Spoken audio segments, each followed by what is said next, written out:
So hello everybody. What happened? Okay, go live. Hold on a second.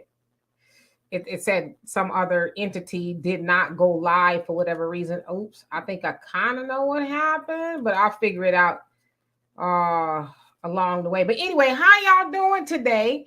It is me, Demetra K, and I am sitting here with Donovan, the recovering Democrat Sadiq, also known as the Black Yul Brenner.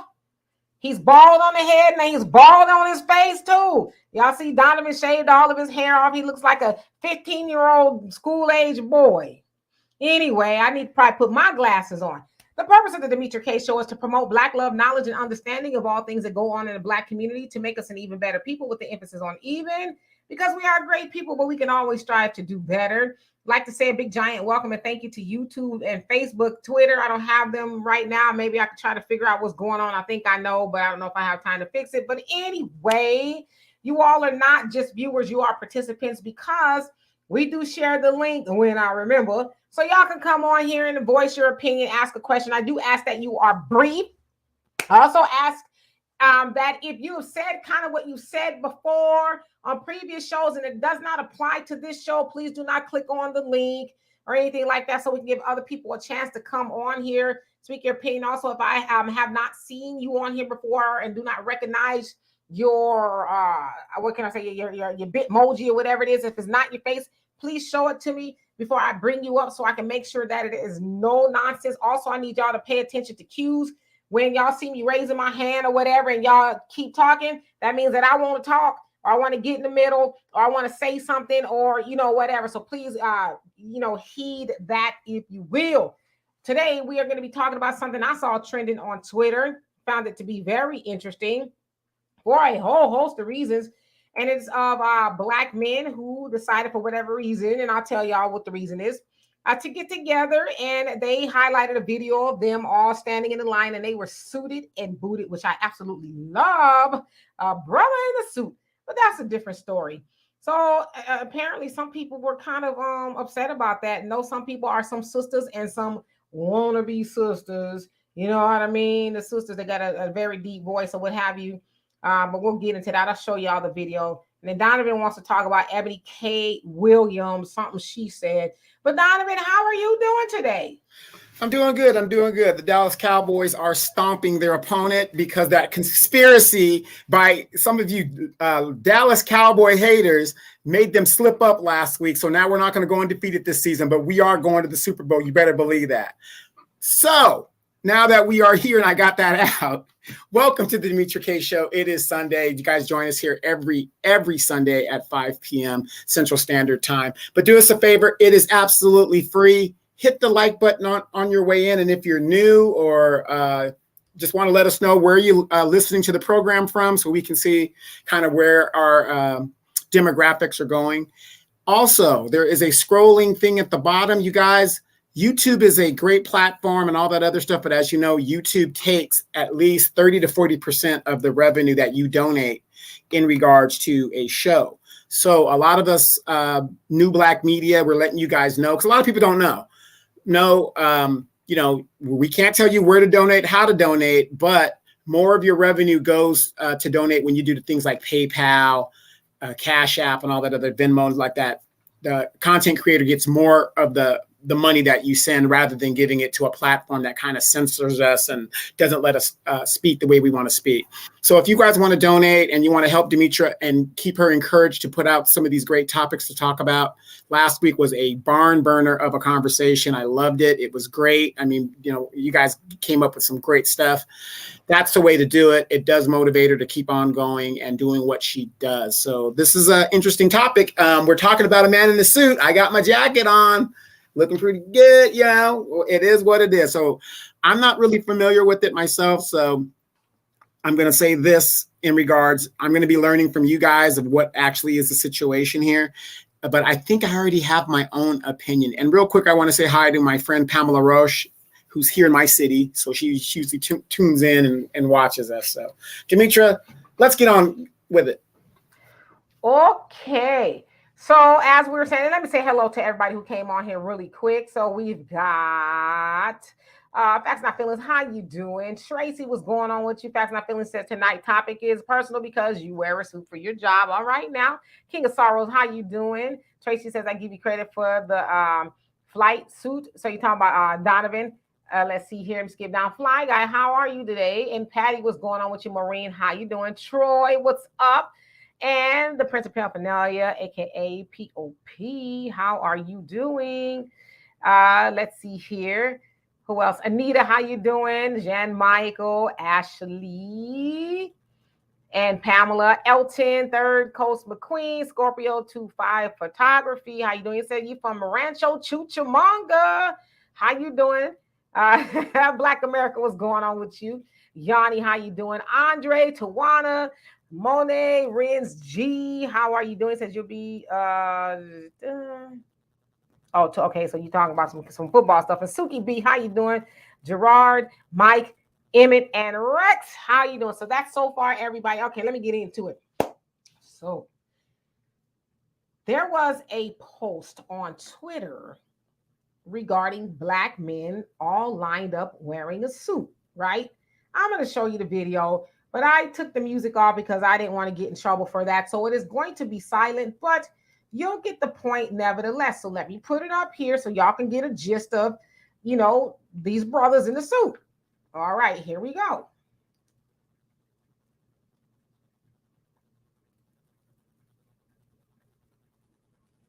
Now, again, there's no sound because I took it off, but as you can see, the brothers, they are suited and booted, looking fine as all outdoors, all shades and colors of suits and all shades and colors of brothers. You got them young, you got them old. They have showed up to show out.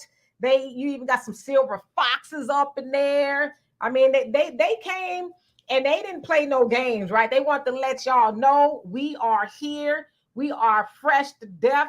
We are clean, cleaner than a board of health, which did I say how much I love to see a brother in a suit? Well, anyway, there's a whole lot of brothers in the suit. Okay. And, they want y'all to know we here, we looking good. The one got a bag, was a rather big bag, but let me just keep on, going down the line or whatever the case is. Yes. Yeah, I see you. Yes. Tall drink of water right there. I see you. All right, so we're getting toward the end here. Yes. And then they're going to turn around and, show y'all the end results or whatever, okay? So again, they were dancing to some music that I took out. Wasn't that beautiful? I'd play it again, but, I don't want you ladies to faint. All right, let me remove them. Okay. Now, that don't seem too bad, does it? That seems wonderful. It seems marvelous, if you ask me, okay? But for whatever reason, because I saw it trending, right? I saw that Phil from the African Diaspora News Channel had posted it. And then I saw a couple other people posting. I'm like, okay, well, let me look into it and see what the big deal is and what's this negativity that's going on. All right, so let me put it up on the screen. That's probably why I can't log into Twitter because for whatever reason, I don't know what I did. But anyway, okay, so here is the original. Oh, I'm gonna play the music. Okay, so here's the original post by Don Salmon on Twitter, and it says Black men in positive image. All right, that looks all right to me. Okay, so I'm like, okay, well, whatever could be the big deal. So as I scroll down, didn't see anything too bad. But then you get to this comment from Curly Fro God, and it looks like a dude, and he says, what's positive about Black men in suits? Are they doing community service in their suits? Are they feeding the hungry in their suits? Are they protecting and giving back to the communities in their suits? That's what really needs to be shown. All right, that's a little bit on the salty side. And then somebody else named Sir Max says they think it's positive, quote unquote, because it doesn't scare white people. All right, so this lady, Lady Day, I think that's how you say it, says if there's a positive outcome from this, I support it. Okay. And then this one person says, miss me. I don't see enough working men. All right. So let's scroll down. Then this person, Dalji, I think, what are they doing for the community? I need more context. Okay. So the person that is involved with this group, FICO Fitness, He says, or she, I'm assuming it's a he says, after this happened over the weekend, I met with a counterpart group called Women in Real Estate. I taught a virtual gathering in regards to business credit to help them accrue assets. Then we met today in person in New York to further initiatives. Black men and women were working together. So that sounds like that's why they were there. And in another post, they say it was a forum for building together and women were welcome. It was a call to action for Black men to work collectively to improve our community conditions. And we did a clothing drive donating articles to the homeless. So I guess that's what he said they were doing there. Somebody made fun. Somebody had on some Mona Lisa socks. I guess they thought that was funny. I don't know. This person, which is a dude, says they rather look positive than actually be positive. That's the issue. Want to look like you making a change in the world instead of actually making a change. Okay. So, and I want to also say too, there's a lot of people in support of what the brothers were doing. So I think y'all pretty much get a context of what was going on. This particular person, she puts up this meme of this little girl, like, okay, whatever. And then Mike, and it seems like a lot of dudes on here for whatever reason that's got a lot of negativity to say. It says, can y'all do something with them suits? Don't get it twisted. They all look nice, but are y'all going to lunch, dinner, church, community service? Don't waste a good suit. So, of course, y'all get the gist of where that was going. So I'm going to X out of that. Okay. Y'all get the gist of what was said and what was done. So again, I saw a copious amount of people actually post this and say, wow, I never thought Black men in a suit would get such negativity. And I'm one of those people like, wow, well, what's going on? I mean, is it strange to see a brother in a suit? Now, if you're like me, being born in the Nation of Islam, and growing up around my father always, unless he's working, wears a suit. Not true. Not true. Your dad wears the suit and wears his shoes when he's even cutting the grass. Yeah. My dad wears a suit all the time, so I'm used to seeing that. So that's not strange to me. Plus, my brothers, so that's not strange, but I find it odd that people would have a problem with that. Like, I'm gonna get to y'all comments, but Donovan, what do you think is going on here? Well, I kind of keyed in on one of the comments asking, like, what are they doing for the community? What are, why aren't we asking our Black elected leaders, what are they doing in the community? Because that's their specific job. Isn't it funny how we don't ask the very people whose job it is to do for the community to do something? But you see brothers that are dressed up nice. And to me, it doesn't matter where they're going. I mean, Demetra, we come from a generation, the last generation of the old school ways. Remember back in the day, you could be anybody that had a job, even if you were a garbage man. You left your house in a suit and tie and a hat. Then you got to your job and then you changed.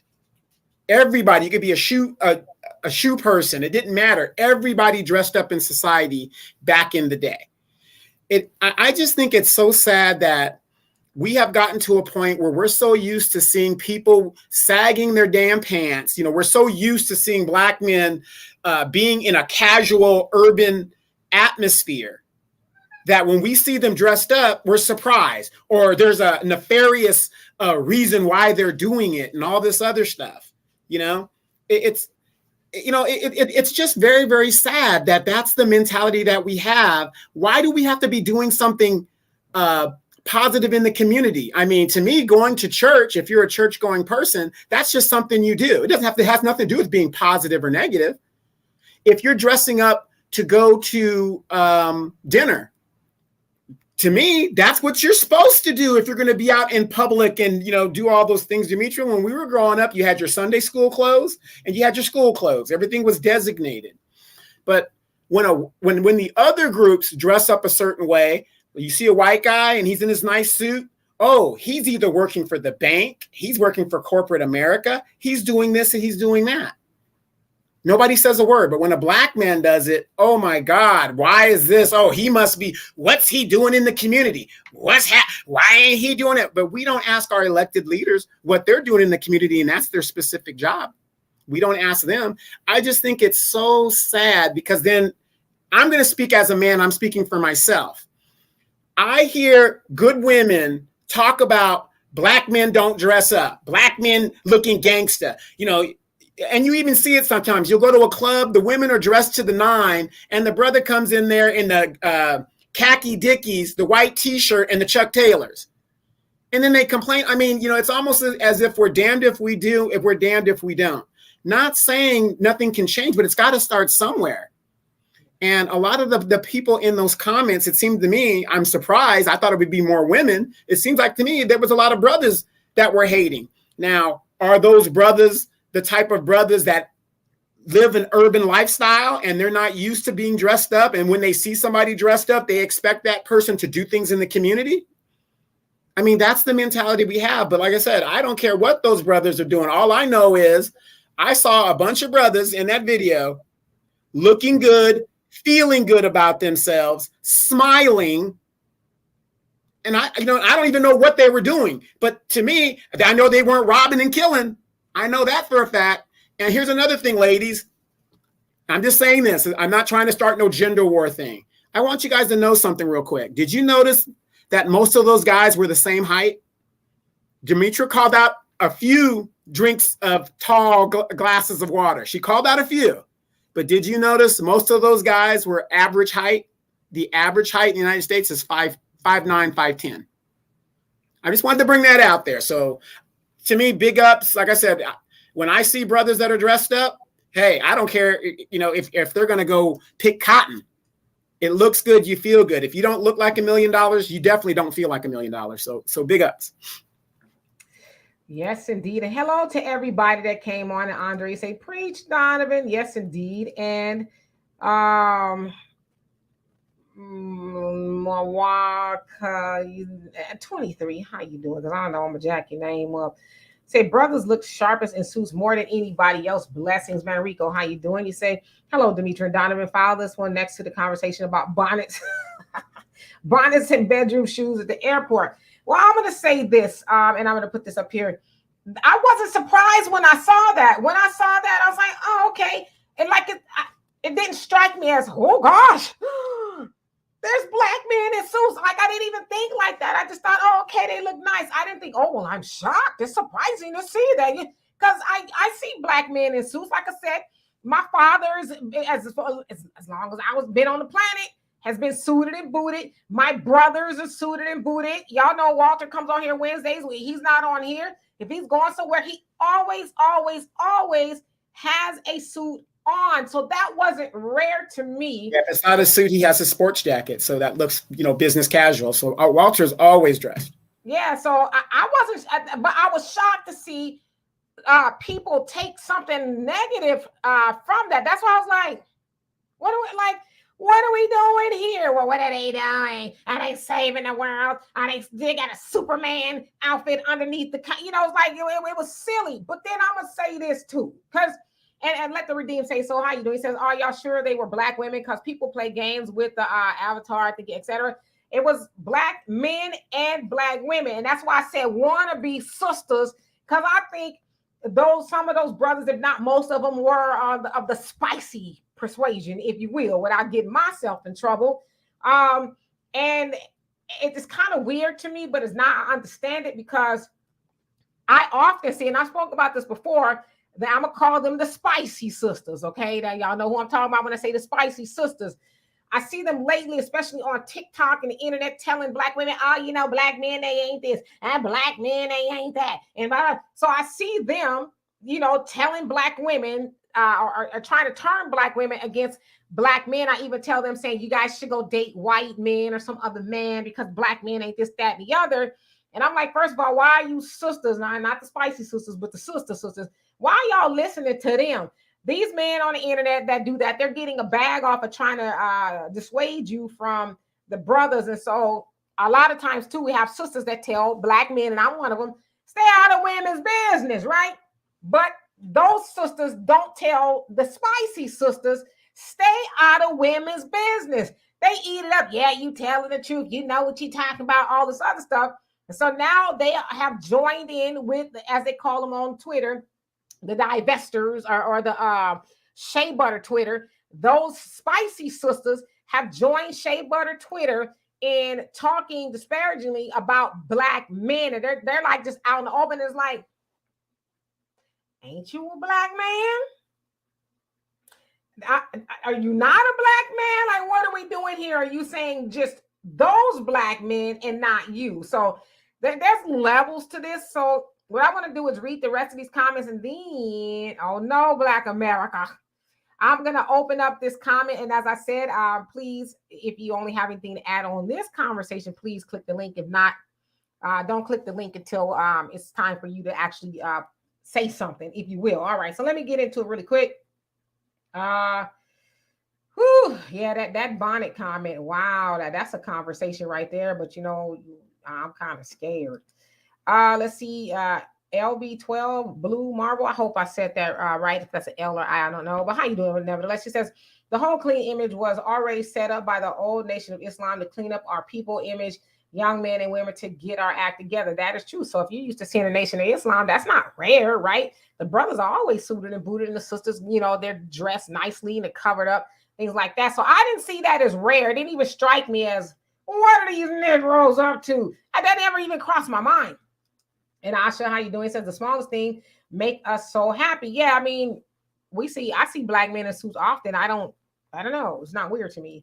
And New Don Arises, how you doing? Thank you so much for the donation. She says, I hate that most of us don't see that we are brainwashed to act negatively toward each other. Yeah, it's just what we do, right? And it's like, you couldn't just keep your mouth shut or your Twitter fingers, you know, closed up just enough to say, you know what? While I might have something negative to say about that, I'm not going to. I'm gonna withhold myself. No, people, and I always tell you, I hate the internet. Now, I hate the mind of the internet. It's mean, it's evil, it's nasty, it's judgmental. I just don't like it. It's a whole different beast. And Facts Not Feelings, you say, it was a beautiful image to see those brothers. Black men need to have a formal closet. You will be surprised how much business opportunities from other blacks open up to you when you are suited up. I totally agree with you. And then people just look at you differently. Like, I'm one of those sisters. I love to see a man in a suit. And I love when a man smells good. Oh my God, today. All right. Let the redeemed say so. It says, shoot, I want to see more of these videos personally. All the women I hang with love men, period. But we prefer our own men. I go to church and suits look real nice. They really do. And a lady says Donovan is wearing the male version of a bonnet right now. What's that? A hat? Oh, okay. And yeah, well, and let me explain why I wear the hat. 'Cause I have no problem taking the hat off. But the thing is, my persona online, that is how people kind of know me, with the glasses and the hat. So that's why I kind of wear it when I come on the show.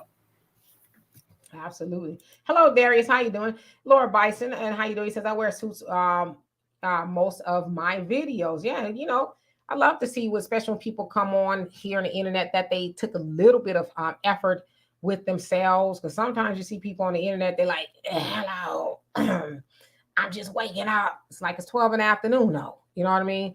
But anyway. And Danette, how you doing? So society has normalized acting and looking ratchet. Yeah, unfortunately. And I know a lot of times we see, you know, the women in the bonnets and the house shoes, and the men with the wife beaters and saggy, and they got on bonnets too nowadays with house shoes. But that is not the norm. That's not everybody. Right. And unfortunately, it's targeted, it seems to me, specifically toward our community more so than other communities.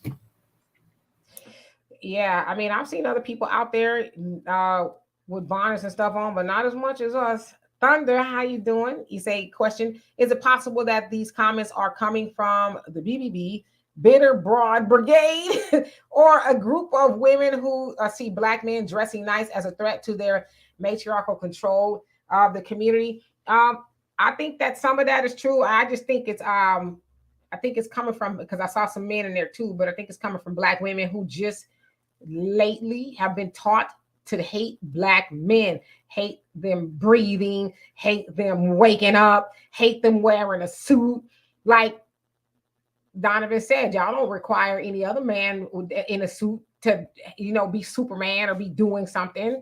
You know, can we just be glad that brothers are wearing suits and they care about how they look? Because I'm gonna tell you, I'm one of those women. I get tired of sometimes seeing brothers out there with Jordans and shorts on and t-shirts. It's like, all right, that's cute if we going hiking or something like that. But man, come on, I want to hear some hard bottoms clicking on the ground, some slacks or a nice pair of jeans and a button-up shirt. Like, come on. Because when I go out, I dress up and it's not like I'm wearing a ball gown, but it's like, you know what I mean? I don't want. I want to feel matched to something. Yeah, but the thing is, I agree with you on that. But fellas, sometimes I look at some of you guys. Y'all have some beautiful women with you. Be it your wife, be it your significant other. These women are like dressed. I mean, and some they ain't like a ball gown or nothing, but these women look pretty decent. You know what I mean? Like, they look really good for and then you look at the brother. He just has the wife beater on and the chucks, or he has the shorts on, and And don't get me wrong, I'm 53 years old. I'm not going to go to a restaurant looking like a 16-year-old kid. I'm not going to do that. I'm not going to dress like that. But you're seeing more and more men that aren't dressing to the event that they are going to. So, I mean, I'm not saying that we need to be specially praised for this, for this thing. But I just wish it was more of a normal thing, to where, you don't see the stark difference in how the ladies dress versus the men. But then again, let's look at this, ladies. You guys control access to so you have a little influence on that man. If that's your man, you can't tell him to put on a collared shirt or whatever, and so on and so on. You remember back in the day, Demetri, when you would go to a club and the guys would argue with the bouncer because he wouldn't let him in because he didn't have a collared shirt, or he had shoes on, or he had jeans, and the guy spends all that time arguing. Just dress right and appropriate the first time, so that, you would think about, okay, I'm going to a nightclub. Let me have a nice little collared shirt. It might be too hot for a jacket, but a nice little collared shirt and some hard bottom shoes. How hard is that? And no jeans. How hard is that? Yeah. And I remember too, there's a time in restaurants where it says no jackets, no service. Like, or they wanted you to be dressed like you got some sense. But nowadays people show up to high-end restaurants looking crazy. And I'm more or less mad at the restaurant or whatever establishment, because it's like, you don't have to let them in. Just tell them, no, you can't come in here dressed like that. You need to be appropriate, right? Thunder, you say, question, correct me if I'm wrong, but the last time Black men regularly dressed in suits, they were head of the household, and we actually had a functional community. I would say that, because I think for sure, when men wear suits, it does command some level of respect, right? You tend to want to say, hey, sir, or Mr., or whatever. So I think it commands respect. But I would agree with that. I can see what you're saying. All right, so let me skip down so that I can open up the link. And Elton, how you doing? Says, I had to switch my photo back up for this one. I see you have suit on. It says, whenever I go out, especially when off work, he says, I wear a suit for work. I swear some of us, especially some Black women that I run into, look mad at. A comment, I think, maybe cut off. Let's see here. It says, look mad at you like you did something wrong. I don't get it. Yeah, maybe those sisters just aren't used to that. And I don't know. To me, that's weird that we would look crazy at a man wearing a suit. I would be like, hey, how you doing? In my mind, I would most definitely be like, oh, damn, he's fine, And Blue Marvel, you say it's excessive facial hair is a germ catcher. Maybe a mustache is okay at minimum. But, men are wearing beards now. That's like all the rage. You know what I mean? There he says, can't, won't, and don't deal with other people and the foolishness. Doubly, triply, I'm thinking it double. Okay, doubly, triply, and especially Black females and males. Thanks, but no thanks. We Gucci over here to ourselves, man. Okay, well, I'm glad to hear that. All right, let's see here. Skip down. And Queen D, the true seer, how you doing? He says, do-rag is the male equivalent of a bonnet. Yeah, see those too. Rashad, how you doing? He says, what's wrong with his hat? So I guess you were saying that's the male equivalent of a bonnet. A lady says at least 60% of men making videos are wearing hats. I thought gentlemen didn't wear hats indoors, but okay. Yeah, that's the way it used to be, was, from what I heard, it's like when a man wears a hat indoors, because I guess God is supposed to be over him. Now, this is what I heard. I don't know how true it is. That kind of is like a barrier between him and God. But if God is almighty, I don't think a hat would stop him. But that's kind of how I heard it. So, Sam, I am. How you doing? It says to the so-called women that were disrespecting the brothers with suits are mad that those brothers would never give them the time of day. In my opinion, respect to the brothers wearing suits. You might be on to something. And New Don, he says a bonnet is not a part of a wardrobe. A hat is. I totally agree with you on that. And Landon, you say, and how you doing? By the way, he says, Big Crit. He says, serve this royalty. Okay. And Monet says men are wearing bonnets. Yeah, I see men wearing bonnets quite a bit. And I'm like, sometimes I want to go to people and say, what's under your bonnet? I know you probably cuss me out, but I'm just wondering, like, are you protecting a hairstyle? Or what's going on with the bonnet? Is it like, okay, I didn't comb my hair today, let me just throw this bonnet on to go to the store or whatever? Like, what's going on? All right. And Jana says, I'm down with the silver fox black men. I look to the salt and pepper hair and beards with a suit on. Like, come on, bad grandpa. No disrespect. No, I mean, I totally agree with you. I love a silver fox too. Suki B, he says, water seeks his own level. Bonnets and boots versus suits and scrubs. Okay. All right. So let me move down. Patty says, I'm a special education preschool teacher. I always wear dresses to work. I'm still able to sit on the floor with the kids. When you look good, you feel good about yourself. That I totally agree with. When I put on some, nice clothes and some smell good and some heels, I feel like $1,000,000. I really do. So I totally agree with you on that. Patrick, how you doing? He says, you have to be careful and ask who these people are. Yeah, I see that to some degree, but I think it was quite a few comments for it to just be bots or some esoteric people. You know what I mean? But I get what you're saying. Rashad says, that's not in my budget. I'm broke. And what is that? All right, I see I'm kind of far behind. And Miss Sweets Talk, how you doing? Says, I love a man who can do both. Hey, beautiful Demetri and Donovan, what's going on with you? Black America says, it's not lately. It's been going on for years. Okay. And then Pop, you say, my wife loved when I wore a suit after her passing in July. I don't have the desire to wear a suit anymore. Being a widow sucks. Yeah, it's going to take you some time to really, process everything. But, one day I'm pretty sure you'll put on a suit. But take your time with all of that because that is, fairly recent. Common Man, how you doing? Yes, you made it. And Laya, am I saying it right? Aaliyah, how you doing? It says more of them women are tethers. Okay. Daryl says shorts and flip-flops, the new casual. No. All right. Okay, let me skip down. And Pamela say that's true about dressing up. Manrico, he said it seems that whenever a black man offers a clean, self-confident image, there's a backlash rather. Also, Demetri, is that Madam C.J. Walker's house in your backdrop? Yes, it is. That is Villa Lararo. That is the house that she purchased. Of course, y'all know Madam C.J. Walker's story, but that is also all of the people, some of them that she hired, if you will, to help her with her hair care line and all that. Brought them also from being laborers for white people into being entrepreneurs. So yes, that's exactly what that is. And Moni, how you doing? Says much love, Detroit love to you, Demetri, and my sexy brown sugar boo. Happy, beautiful Sunday at 6:36. Yes, indeed. All right. Common Man says, I never saw my father in sneakers my entire life, not once, even as a kid. Yeah, my dad is Mr. Stacy Adams. I went to visit him one time. I thought we were just going to visit. My dad lives in Lancaster, and he was like, come on, drive me to the Slouse and Swap meet so I can get me some Stacy Adams. I'm like, Daddy, that's like an hour and a half drive. He's like, so what? So I took him.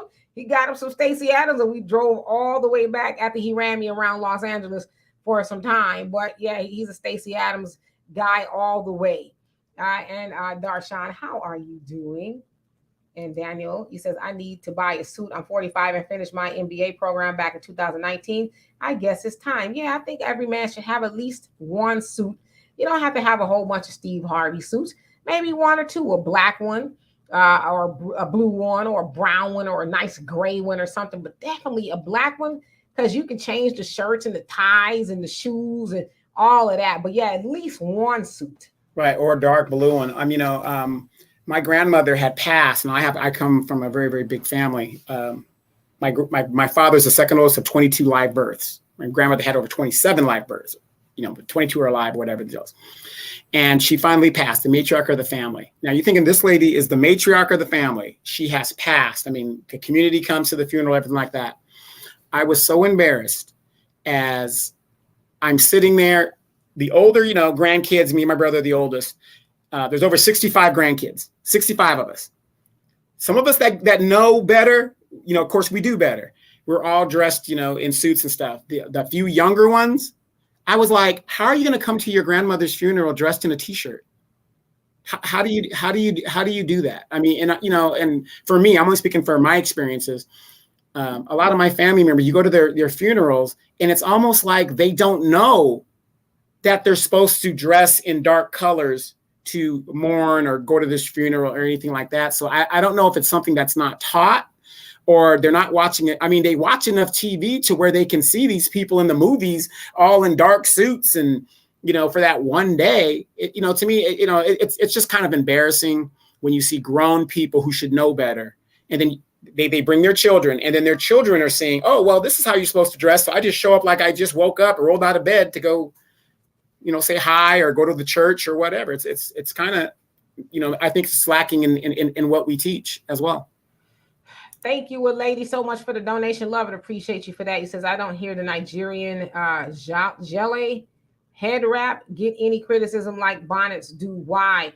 Well, because I think their head wraps are traditional. And forgive me, I kind of have an idea what they look like, but do they look like bonnets and do they serve the purpose of bonnets? Because it's one thing to wear a traditional head scarf or a head piece, but it's another to wear a flat. And as Monique said, nah, she was wrong. She was wrong. She's sorry.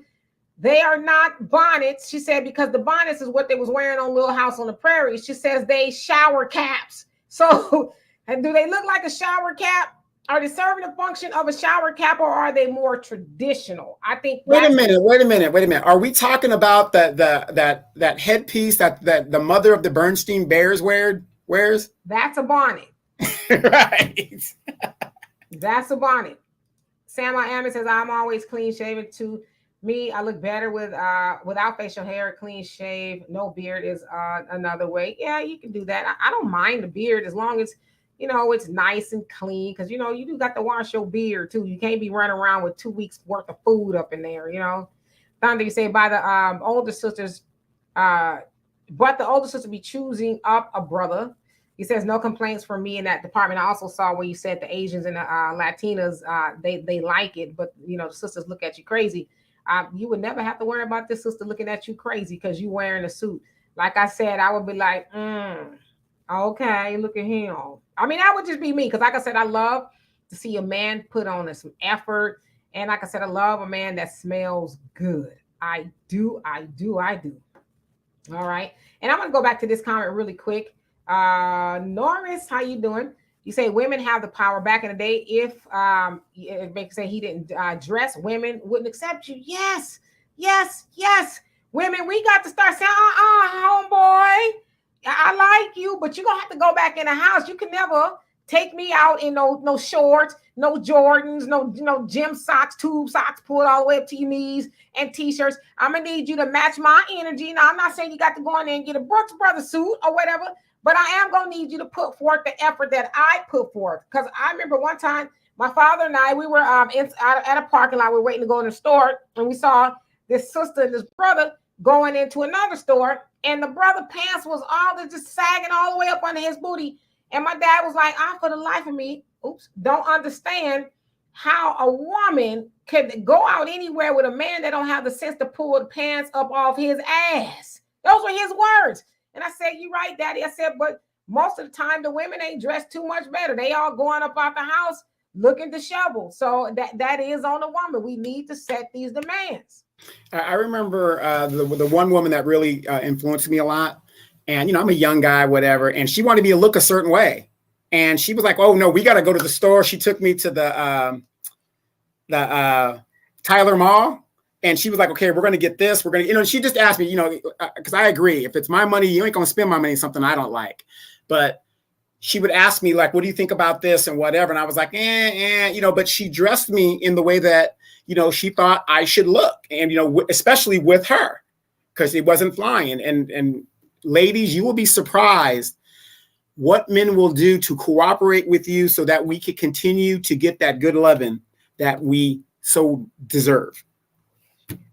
Third Coast McQueen says black men can't win. Oh, yes, you can. There's a lot of sisters out there that appreciate that. So, don't go off of those silly people on the internet. Like I said, I love a man wears a suit, and a lot of my friends, we call it when a man looks like a citizen. That's what we like. He's got his hair, whether it's long or it's cut nicely or whatever the case is, he's clean and he smells good, he dresses good. We call it looking like a citizen, which we absolutely love. I'm just going to put it on out there. So wait, looking like a citizen, and then the other look is looking like a renegade, would you say? I don't know. He looking horrible was what it, and there's nothing wrong with that every once in a while. I mean, sometimes if I'm coming from the gym, I don't look all that wonderful. I might have to go to the store because it doesn't make sense to go from the gym home and then get dressed if the store is right next to the gym. So sometimes I have my ball cap on and I'm sweaty or whatever the case is. So I get it. Sometimes you want to be out there, but I just feel like, especially men of a certain age, it has to come a point in time, because if you want to set the example, and not even just men, but women too, you want to set the example for the younger generation to show them what's expected of them. But if they see you out there dressing like them, then they're like, well, what do we have to take as an example if I see the 50-year-old man dressed like the 20-year-old man? You know what I mean? Sergeant Lauder, how you doing? He says, sounds like products of Willie Lynch and Stockholm Syndrome to me. Yep, you might be on to something. And COM, how you doing? He says, we need to restore our Black community and push to bring the truth change. He says, what you think of 2 FBA women calling out DNC chairman at a public event seeking votes, yet we've got nothing 60 years. And so I'm sorry, what is that? I know there was one sister from Texas. She's a representative, Jasmine somebody. She got the, getting real demonstrative during the Biden impeachment inquiry. So is that what you're talking about? I'm not quite sure. No. It sounds like he's talking about when Jamie Harrison walked out when that sister was given the riot act. Who? The older lady. When Jamie Harrison walked out when she was talking to him. Oh yeah. I think we need more of that, and I think that it illustrates that Black people are waking up, because if you saw, the one sister was older, the one sister was probably about our age, and so they're just waking up and saying no more. You're no longer going to benefit from our vote. Stop showing up to our functions and events, lying to us, getting us to try to vote for more of nothing. But I think we're going to see more of that, and I'm glad that Black people are finally starting to wake up and say no more. And the lady says, I think West Coast casual ruined style. Well, I'm from the West Coast, and I take exception to that comment there. I'm from the West Coast. For the most part, I've always dressed. I've always dressed. My mother and my grandmother, my mother and her mother, I should say, are from the East Coast. So they have that fashion. They both dressed. And my dad's mother, my grandmother on my dad's side, they dressed. And she was primarily from the West Coast via Texarkana. But yeah, I don't think that West Coast ruined a style at all. I mean, I don't think you need to. I don't think it takes much rocket science to know that you should be dressed accordingly to where you're going. You don't always have to be dressed down. Like, sometimes put some clothes on. You know what I mean? Well, and think about this. When you go to a job interview, unfortunately, some people go in their khakis and all that other stuff. But most people, when they go to a job interview, you're going to have at least, I'm speaking for men, you're going to have a suit and a tie, or at least a shirt with a tie on. I mean, I've never seen a person in my experience that was that out of touch that's just going to go to an interview and wants a job and is going to show up in just, sagging pants and a bonnet on their head and all that other stuff. Usually, they have some sense if they want the job, because that is a big part of the interview process, your appearance and how you carry yourself. Mm-hmm. Lady Blue, how you doing? Oh, I want to go back to this comment first, and I come back to you. Where did it go? Wannabe Mystic. You say Malcolm X, Louis Farrakhan, Martin Luther King Jr., W.E.B. Du Bois, Elijah Muhammad, Marcus Garvey, all the great Black men of history wore suits and traditional African clothing. Point blank. Yep. Always suited and booted. Wait a minute. No. I'm going to push back on that, because that's what we do on this show. We push back before we get into the comments and you guys come on the show. Didn't the Democrats get into their kente cloth and bow down and do all that? And none of those Democrats were mentioned in those very highly esteemed men. Do not be right. You know, Nancy Pelosi, Jim Clyburn, they got their little kente cloth, Maxine Waters, you know, all that performative stuff. Hey, it made you guys vote for him. Mm-mm. Lady Blue, how you doing? Says, hello, everyone. I'm late, but I heard bonnets didn't. He said her bonnets, but then the white lady, Sarah Morantz Lindbergh, states she created bonnets to wear outside as well. I don't have a bonnet, but she said she created it. If she did, and I don't know, I just, come on. It'd be different if it was a fashionable bonnet, but the bonnets we seen look like they was frying chicken in them bonnets. You know what I'm saying? So it's like, the bonnets we're seeing aren't fashionable bonnets or something that could be maybe a headpiece. They're bonnets. They're bonnets like they slept all night in the bonnet, all year long. They've done everything in this bonnet you can think of, right? And then they wearing it outside. I mean, it's your business. You want to wear a bonnet or whatever, but it's just like, at what point in time do you decide maybe a bonnet outside is not like optimal or whatever? I don't know. And then sometimes it's the bonnet with the house shoes, with the pajamas.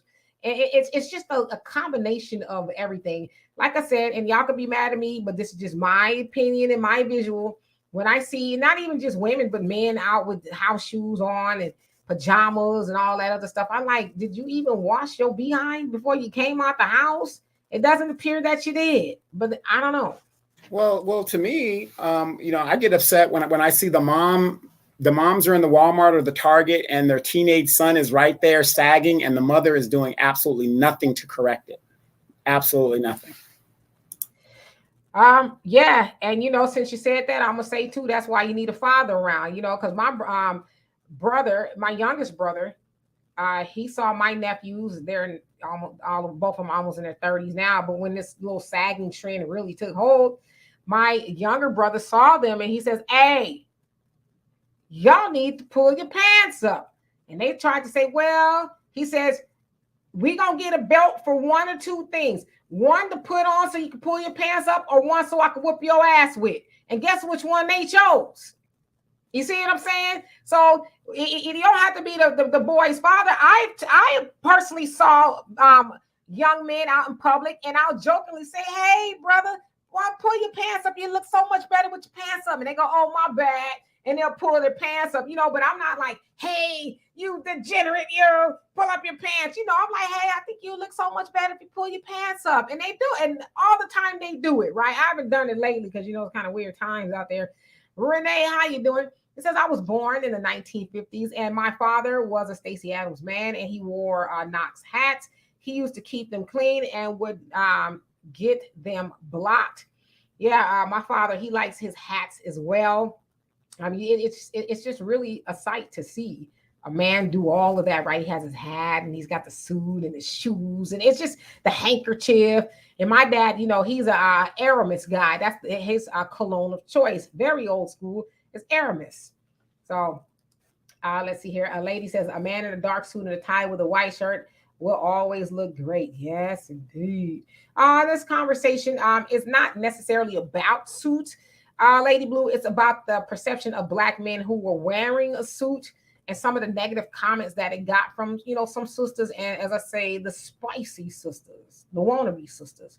All right, Anita, how you doing? It says, my mother always told me a man should have at least one suit, especially if you have to go to a funeral. Yeah, a business meeting, church, something, right? You want to wear, have a suit. And Mackie, how you doing? It says Black men are going to have to show substance first, then the symbol of success. It's easy to wear suits, but it's hard to compete. MBAs, JDs, and engineering degrees, substance over symbol. Yeah, I get it, but I don't have a problem with that narrative. Sometimes faking it till you make it. You know, ain't nothing wrong with you wearing a suit. As they say, perception is everything, right? Let me believe you something until you prove me that you're not. Hey, Virgin Love, how are you doing today? Hey, Dimitri, how many of you guys remember in high school, there was always that guy or girl that were always dressed up. Every day they came to school, they were like either in like nice slacks and a nice shirt and whatever the deal is. And I went to a reunion And that very person that was always dressed up snaggily and stuff, highly educated, serious 6-figure, 7-figure job. So that, it just, there's always that somebody in the group. So it ain't like we don't know, how to dress or anything. There's, but Dimitri, wasn't there somebody like that in high school? There was a dude, I didn't know a lot of people in high school, but I remember a dude at Norte Vista that kind of dressed always with some slacks and a shirt. Yeah, there was actually quite a few people. Back then, we dressed up in the 80s. That's when we were in high school. People in the 80s, we dressed up. And I was one of them. I dressed up quite a bit because I had a summer job and I could buy my own school clothes. Moni says, Dimitri, you made up an incorrect statement. If God is almighty, let's give God praise. You're double. You will never have any power. Please believe, I hope. Let's address a few topics. I don't know what that means at all, Moni. Maybe you want to retype that. I don't know. I don't need no man. Stop telling me I do. How you doing?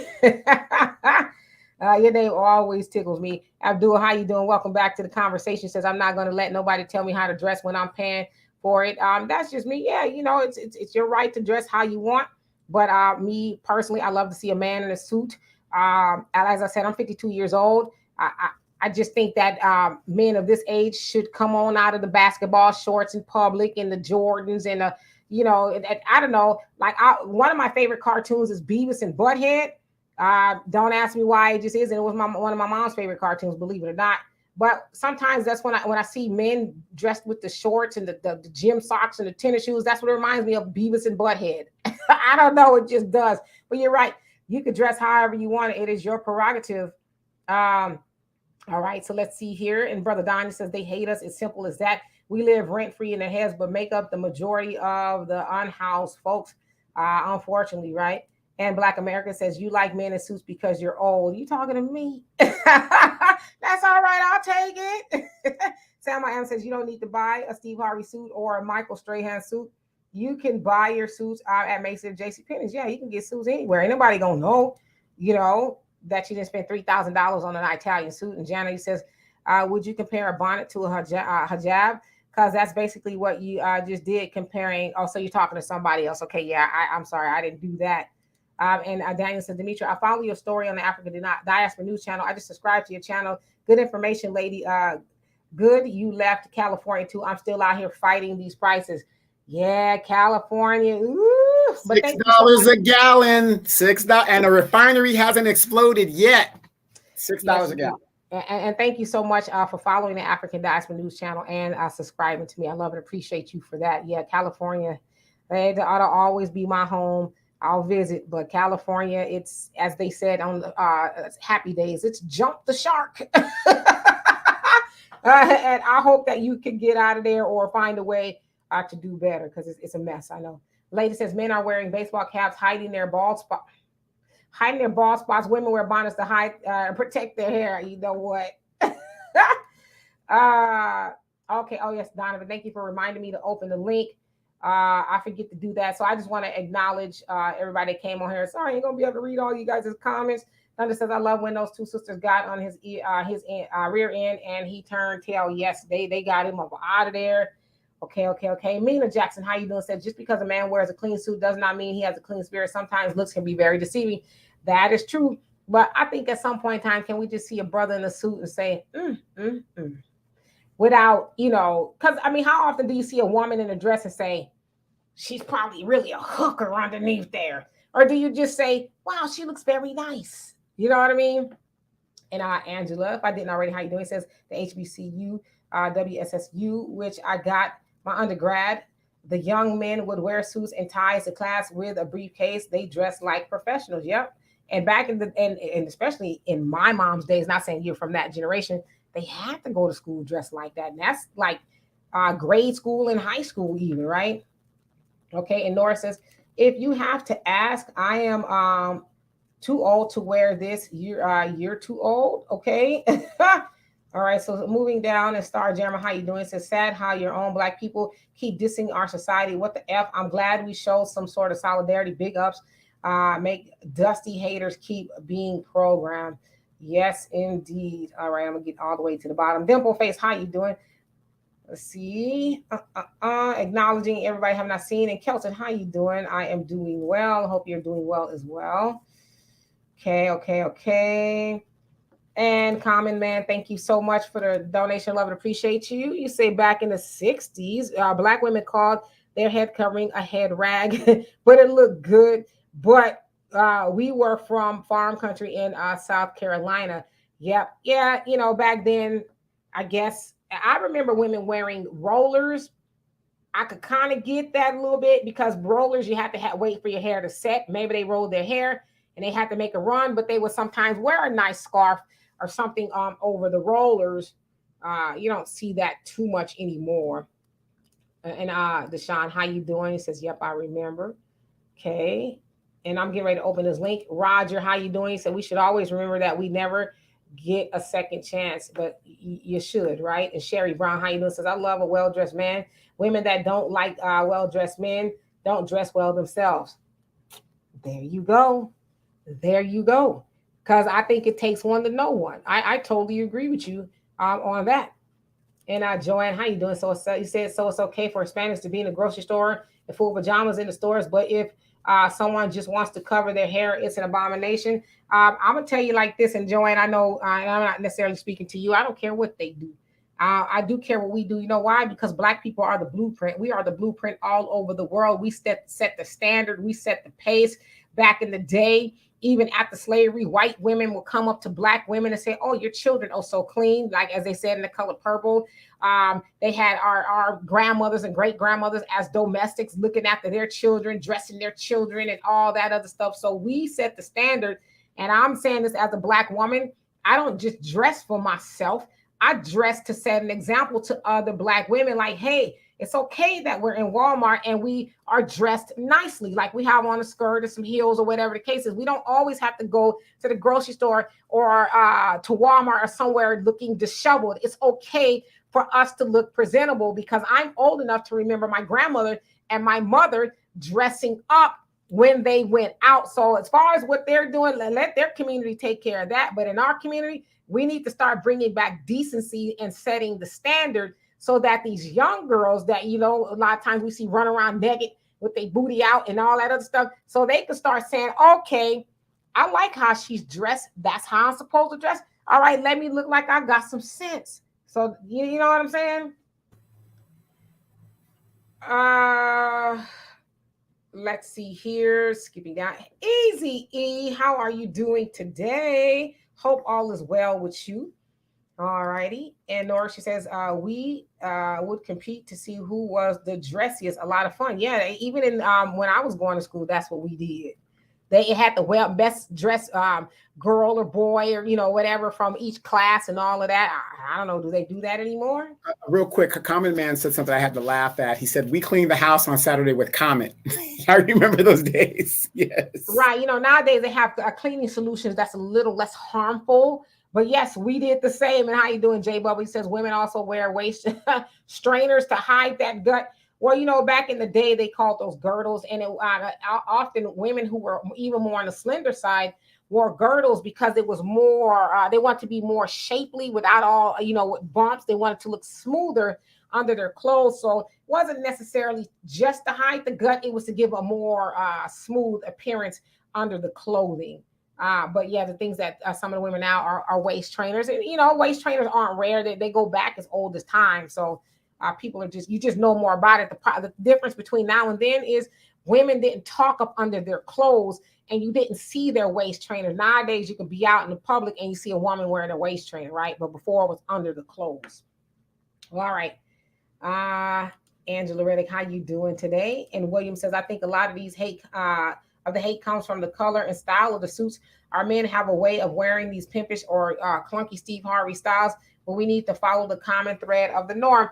I mean, that could be it. I didn't have a problem with those suits because y'all remember back in the day, I know we weren't there, but our forefathers, especially during the Harlem Renaissance, wore zoot suits that were not considered the norm, but that they blazed a trail too, and they became the blueprint. So I didn't really necessarily have a problem with the suit. Now, some of those suits you wouldn't want to wear in certain places, maybe just church and on Easter or whatever they were doing, but I didn't necessarily have a problem with that. But I get what you're saying. All right, let me skip down. Abdul says modest dressing does not mean that you got to wear a suit. No, I mean, it don't mean that you got to wear a suit, but for those people who want to wear a suit, that they should, you know. But as I said, a woman my age, I'd like to see a man my age. You don't have to have a suit on if we go somewhere. But come on, brother.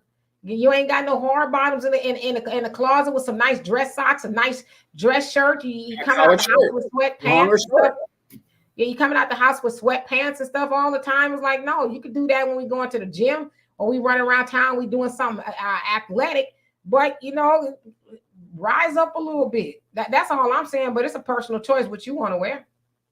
And I don't mean to be offensive really to anybody. It's really your choice. All right, so let's see here. Sota, how you doing? Okay. And P Vet, how you doing? He says, I think people have gotten lazy about how they present themselves. Oh, totally. Totally. I mean, I think lazy about how they present themselves and how they take baths. I was at the store not too long ago and I smelled so many funky people up in there. I'm like, did they run out of soap somewhere? Has it become unfashionable not to take a bath every day? What are we doing here? You know? Facts, not feelings. He says, if some black women have a problem with black men in suits, those same black women will not buy insurance or other products from a black man in a suit, but she will buy it from a white man in a suit. They are on white supremacist agenda. Yeah, some of those women. I don't know what's going on with them, but you'll never have that problem out of me. I love it. Lady Blue says men have lace front waves and dreads. Yes, there are men wearing lace fronts nowadays. It's a thing now. Wait. Stop. Just like y'all don't like people talking about when women wear lace fronts. What's the big deal if a man wears a lace front? I mean, you know, that's that's what really kills me is the hypocrisy and all the excuses why women wear and do what they do. And then when a man does it, even though I think they shouldn't, it's like, oh, you know, let's shame him, you know. Mobile in works, how you doing? It says people with Steve Harvey suits need to calm down, really. I don't care if a woman wears a lace front. I don't care if a man wears a lace front. It ain't my business. If you want to wear a lace front, that's on you. It does not bother me. I'm not offended by it at all. It's your head. And I'm getting ready to open up the link. And Wilbur says, I could care less about how people dress. Are they dressed for the occasion they're in? Dress will never be more important than what's in the person's mind. Yeah, I totally agree. But I also think that people who have a good mind should have the sense enough to dress accordingly as well. That's just my opinion. Maybe I'm dating myself, which I probably am. Yeah, lace front is a wig that I guess that you put on. It has a lace in the front, and then you glue it down to where it looks like it's actually your hair, but it's actually a more glorified wig, if you will. But men are also wearing those to disguise their bald spot. Thank you, Rashafah. I'm asking people to hit the like button. I love it. Appreciate you for that. And JJ Mars, how you doing? You say they'll buy insurance from Billy Porter in a dress. You better stop. Till Dog 12, how you doing? It says, love how men get cloned. Ooh, okay. Y'all can Google lace front and y'all see a whole bunch of those. Okay, so this is what I'm going to do. I'm going to open up the link. And Thunder says the Godfather Kevin Samuels was telling men how to dress and what fragrance to wear. Yeah, he was speaking to y'all first. And I love actually those older shows of Kevin when he was telling men about cologne. I even saw one. He was like, men, he was telling, and I was like, is this where we are? This is silly season, but I get it because I do smell some men. It's like, you take a bath today? He was even telling men how to wash their behinds. I'm like, for real? Is it that bad? Like he was telling like very descriptive of how to do it. And I'm like, oh, okay, is that where we are? I guess that explains it. So I'm about to put the link. All I ask is that you come on and have it pertaining to the conversation again. And we're going to talk about something Donovan wants to bring up. And if I have not seen you on here before, please show me your face before I bring you up to the big screen so I can verify that there is no nonsense involved. All right, here we go. The link is now in YouTube. It's in the YouTube chat. Okay. And a lady says, Donovan, you know good and well, men made the big deal about women in wigs. It's hypocritical to not say it's okay for men. Now that I totally agree with that. I really do.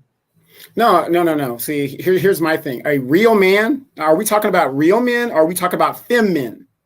So like I said, wait. What I'm saying is, I don't know any real men that would do that. Like myself, it is what it is. If my hair falls out, it is what it is. I don't know any real men that would do that. But if they do, so what? I don't even think it's a question of a real man or a feminine man wearing a lace front.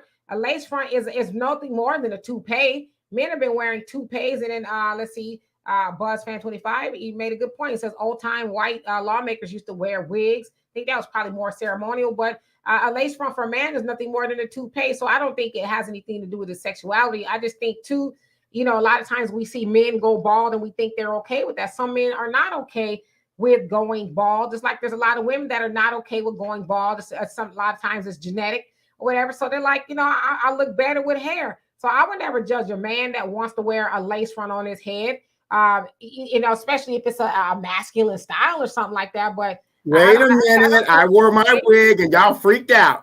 No, brother. That wig looked like Aunt Esther or something. It was horrible. Black America, what's on your mind today? Good afternoon. How's everybody doing? We're doing fabulous. How about yourself? I'm fine. I just had a couple of quick things. The guys, I believe, that were making comments about the men in suits. I mean, I don't wear suits. I'm, ex-firefighter. I'm in the trucking industry now. Been a plumber. Worked for the Union Pacific Railroad. Like, a suit has no value to me at all. I'm just a regular, ordinary guy, and I it's nothing wrong with wearing a suit or having a suit, but I think it really kind of depends on what you do as far as for a living and things of that nature. If a guy want to rock out in a suit, that's fine. But as far as most of us black men, most of us, we're in jobs such as transportation and utilities, which is like electrical or plumbing and things like that. And yeah, we make good money, but unless you're just really going somewhere where you need a suit, there's no need to have a suit. They just don't fit in with your lifestyle. I mean, I hear that, so there some people really just feel like they don't have a need to wear a suit, and I get that. But I think, if you're going out to a nice restaurant or something like that, or to a play or something, I don't know. I don't see why a man, but then I can't tell a man what to do. I don't understand why he wouldn't want to wear a suit. There are places that I think suits should be required, just like when women go out places to certain things. Like a woman was to go to an opera or a play or something like that, she would dress up, whether it's a nice pant outfit or a dress or something. You wouldn't want to go out to dinner or something like that with a woman wearing a tracksuit, would you? I mean, depending on where it is. So I don't know. I think a man, this is my opinion, I think a man should have at least one suit to at least go do something nice. Well, I mean, you were here in Vegas a few months back and went to the Usher concert, right? Mm-hmm. So how many brothers actually, because I done been to it like 3 times, how many brothers actually did you see in suits? Like, that's what I'm saying. It's as far as what you're doing, you couldn't pay me to go to the theater and the opera. I'm not going to do it. I'm never going to do it. If I go to Morton's Steakhouse or Fogo de Chao or something like that, yeah, I might put on a blazer, but I'm kicking and screaming while I'm doing it. those aren't even the type of places that I want to go. You know, it's akin to me as watching Lifetime at home. I'm just not going to do it, and nobody's going to make me. I understand what you're saying, but it's not happening. I mean, and again, you know, that's your personal choice, and you know, maybe some of the women that you date, that's not a thing to them. It's not a big deal whether you wear a suit, like you said. Certain things you're not going to go to, you know, plays or whatever the case is, and so maybe they're okay with that. But I know for me, I'd like to see a man in a suit because you know you're gonna want to see me dressed up. You're gonna see me in a dress and some heels, and you know I take the effort, and so I don't want to be out to dinner somewhere with a man and I've taken the effort to dress up and all of that, and you just come out the house with some, you know, sweatpants on and, you know, some tennis shoes that you maybe paid $200 for or whatever. But I don't know. I think you could do better, and that's just me. Right. Yeah, Norris Graves says, at least have a suit to be buried in. That's the total truth. Well, You know I do agree with that comment, but and I go along. I like with what Donovan said earlier in the chat as far as any woman that I'm with. Like I have 3 women that I'm seeing, and they go buy my clothes. I don't go buy my clothes. I don't. I try not to even go to a department store. So whatever they like me in, then that's what I wear. I don't wear, you know, suits and ties. And the interesting thing is, my little brother was corporate all of his life, except for the last 5 years. When he became a firefighter, he has gotten rid of all of his suits. So once again, I think it's kind of what you're doing with your life and in your life. I mean, yeah, I guess you said you got 3 ladies that buy you clothes, and none of them think that you would look nice in a suit. Hey, Kiki, Black America, none of them. Well, they know that, you know, once again, I'm gonna, if somebody calls me to do some plumbing, or if I have to work on a low rider or something like that, they know if there's plenty of expensive clothes jumping in the back of low riders and stuff like that, like, are working on motorcycles, they know just like it's a waste of time for me. You know what I mean? Just because once again, I'm just a regular type of guy. So if somebody says they need something and I got on a 700 button down Versace shirt, it's going to get done right then and there. It's not going to, oh, I need to go home and change type. I mean, I get it. I respect your choice. You know, that's not what you and your ladies are into, then so be it. Common Man, thank you once again for the donation. Love and appreciate you. Says, you're right. Balding runs in my family. My oldest brother is bald, but my younger brother and me still have a full of head of hair. Says, my grandfather was bald too, so I get the lace front. Yep, yeah. I mean, so it's not a sexuality thing like men are trying to be women. They want hair on their head, so they get a toupee, I guess you would call it. So I don't see the big deal. Damon, how you doing? Says, this OG used to have a 3-piece suit.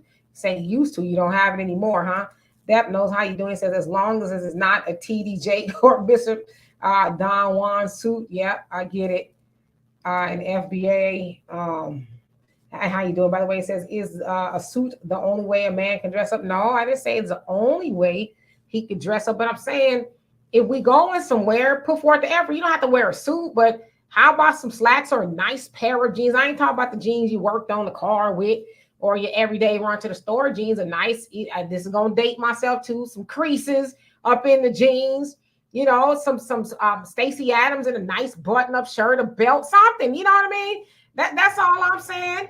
I'm not saying you got to have a suit on every day, but come on. They don't even like creases anymore in your jeans. You know, and I'm, you know, just a couple of years younger than you. they don't even like creases in your jeans anymore. I tell you what the women pay attention to most nowadays is what your tennis shoes or what kind of shoes, even if they're not tennis shoes, what kind of shoes you have on your feet. That's what they pay attention to most nowadays. Yeah, that's a kind of a running theme amongst women. Oh, you can tell what a man's got going on by his shoes. Listen, there's a lot of men ain't got nothing going on, got a nice pair of, shoes or whatever the case is. I don't think a nice pair of shoes has anything to do with money per se. I just think that a man, if he's going out somewhere, he should at least try to put on something other than a tennis shoe.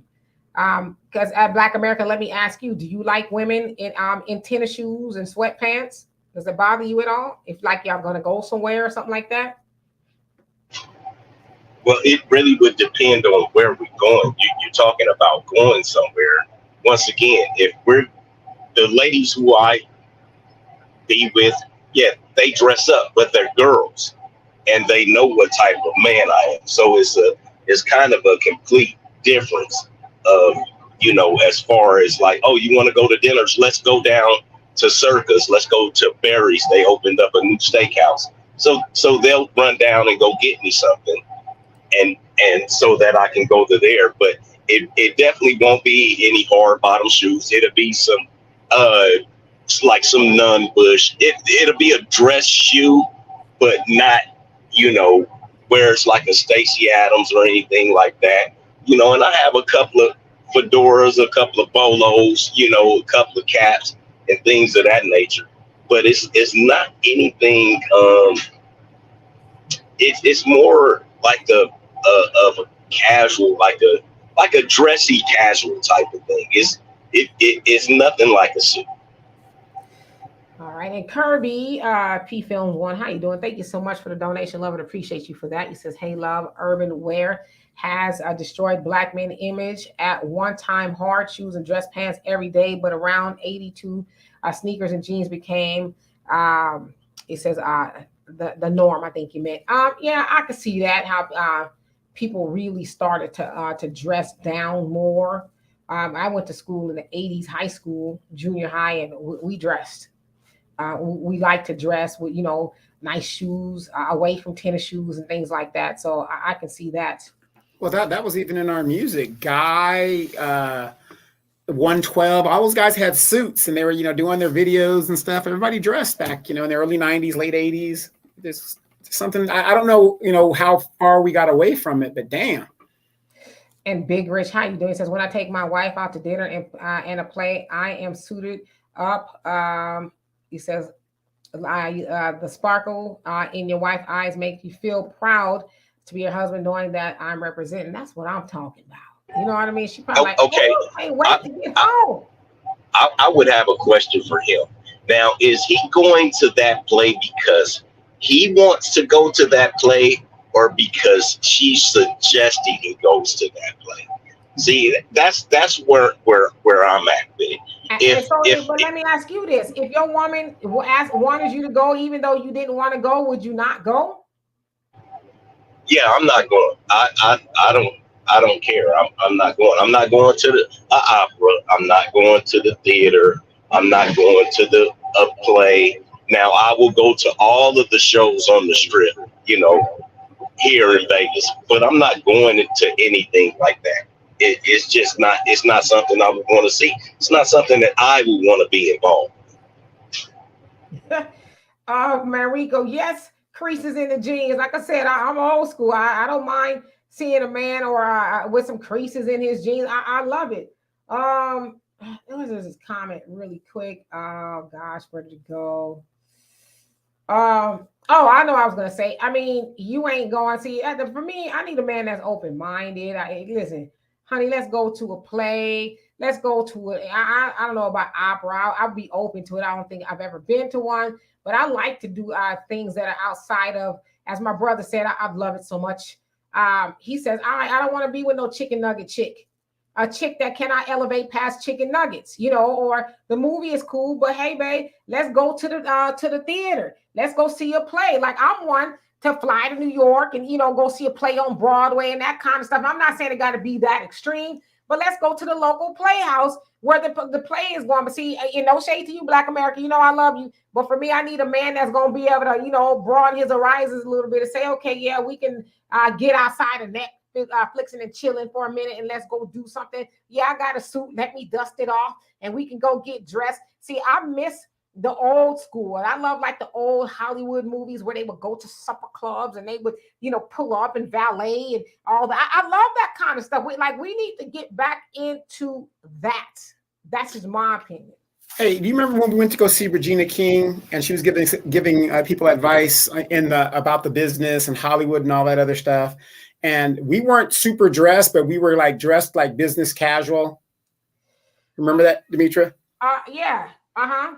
And, and remember they had a little bar before you went in and people were kind of mingling and mixing and stuff. And, and you never, if you really think about it, you never know who you were talking to. You could be talking to an agent. You could be talking to a producer, all kinds of stuff. And even Regina King herself, she was like casual. She wasn't glamored, but she was dressed, so. Yeah, I mean, I don't know. That's just me. Some people may say I'm doing too much or whatever. I've gone out with people and they be like, why are you wearing a dress? Why are you wearing a shoe? And I'm like, I'm sorry, boo-boo. If you used to, as MC Hammer said, running around with a broad and with tennis shoes on, that's on you. But Demetra, no, I'm not going up out of here, especially if I'm going somewhere, whatever. I want to represent. I want to be dressed. That's how I feel good. Now, if your self-esteem cannot handle that, then I don't know what to tell you. Okay? But I got a question for you, Ms. D. So sure. Why are you saying the supper club and people used to do that? Like we're going to go see a Gone with the Wind play. Why are you saying that people need to get back to that? Because we do. Like, I was one of those people in my family. We grew up being exposed to culture, whether it was going to plays, or even being in plays and doing, certain things, dressing up to go to dinner and all of those things. I remember that. I've also instilled that in my daughter, my niece and nephews. My daughter loves to do that kind of stuff to this day, but we need to get outside of our phones and get outside of the, watching TV at the house, like get out and experience some culture. So that's what I mean, that we need to get back to that and actually give a reason to get dressed. You might not want to feel like getting dressed if you're just going to the movies or, you're going to, I don't know, Denny's or whatever. No shade to Denny's. And I think you should even still dress up then. But I think we need to get back into doing those things. That's where the culture and the learning takes place. As Walter said, get outside and eating chicken nuggets. Yeah, a good example. Like everybody's so used to movies and Netflix and stuff. My own nephew, and you can see we're getting away from culture. He doesn't know what it is to go to community theater. Demetra, didn't we go see West Side Story at Riverside Community? Just little things like that. And it was an excellent play. It was excellent, in seeing how the acting was and all that other stuff. But a lot of our young people, they're not exposed. And we're not saying that they have to, be in love with it, but to be exposed to culture gives, it expands the horizon. Fishing with Rick, thank you so much for the donation. I love and appreciate you for that. Michael, what's on your mind? How you doing today? Well, doing pretty good myself. Donovan and Demetra, how you guys doing today? We're doing well. Yes. So I would like to add, yes, we're going in the dress code. Yeah, I understand why people, when they go to public places like concerts or plays, why it's a good idea to dress, to dress nice, but doesn't have to necessarily mean expensive. It's supposed to be, presentable, easier to like interact. And also like by going out, you're right, going outside of your comfort zone shows that you're more likely to understand like different like varieties, like cultures, event, education. And also it's a way to have different conversations, ask a lot of questions at different events, depending on the context. Absolutely. Facts, not feelings, you say. The men and women get some sense and stop sleeping with guys who show up in jeans and Jordans and a t-shirt to formal dinners. Those guys will change, but women allow this behavior, so it continues. You know what? I totally agree with you because I don't know if I'd be. In fact, I know I would not be going out with a man if he, was to show up to pick me up or whatever, and he's dressed like that. I would at least say, okay, you know what? Valiant effort. However, let's see if we can find you something a little bit more suitable. I think as a woman, I would be remiss to let him think that's okay. Because for one, you're selling yourself short because I believe you could look so much better, present so much better, and you selling me short as if I would be okay with you showing up with a t-shirt and some jeans on. No, I want you to think, what would my granddaddy do? Yeah. What would my father do? And, and real quick, I don't really know. I don't follow this girl Sukihana, but that's a good example. This girl goes all the way to London and shows her ass, and I kind of feel sorry for her because maybe she just doesn't know better. I mean, what if she was at the and we know Queen Elizabeth used to get down with the rappers and all that other stuff. However, what if she went to Buckingham Palace and just didn't know how to act because, she's never been exposed to that stuff? That's why it's good to expose people to the classics and stuff. I mean, if you ask your children right now and maybe your grandchildren right now, Tom Sawyer, Huckleberry Finn, or forget that, Raisin in the Sun. Let's just go back to the Black classics. They wouldn't even know what you're talking about. That's what we're talking about because those types of things had a lesson in them. They taught something about living or, the situation that you're in. And if you've never been exposed to it, I give you grace because you've never been exposed to it. But that's no excuse when you got community theaters in your community or you got other things outside of your comfort zone that you could possibly explore. And Wilbur, I want to address you if I didn't already. How you doing? It says, what do most rich people wear outside of the office? I think this dress up thing is begging for attention from massa.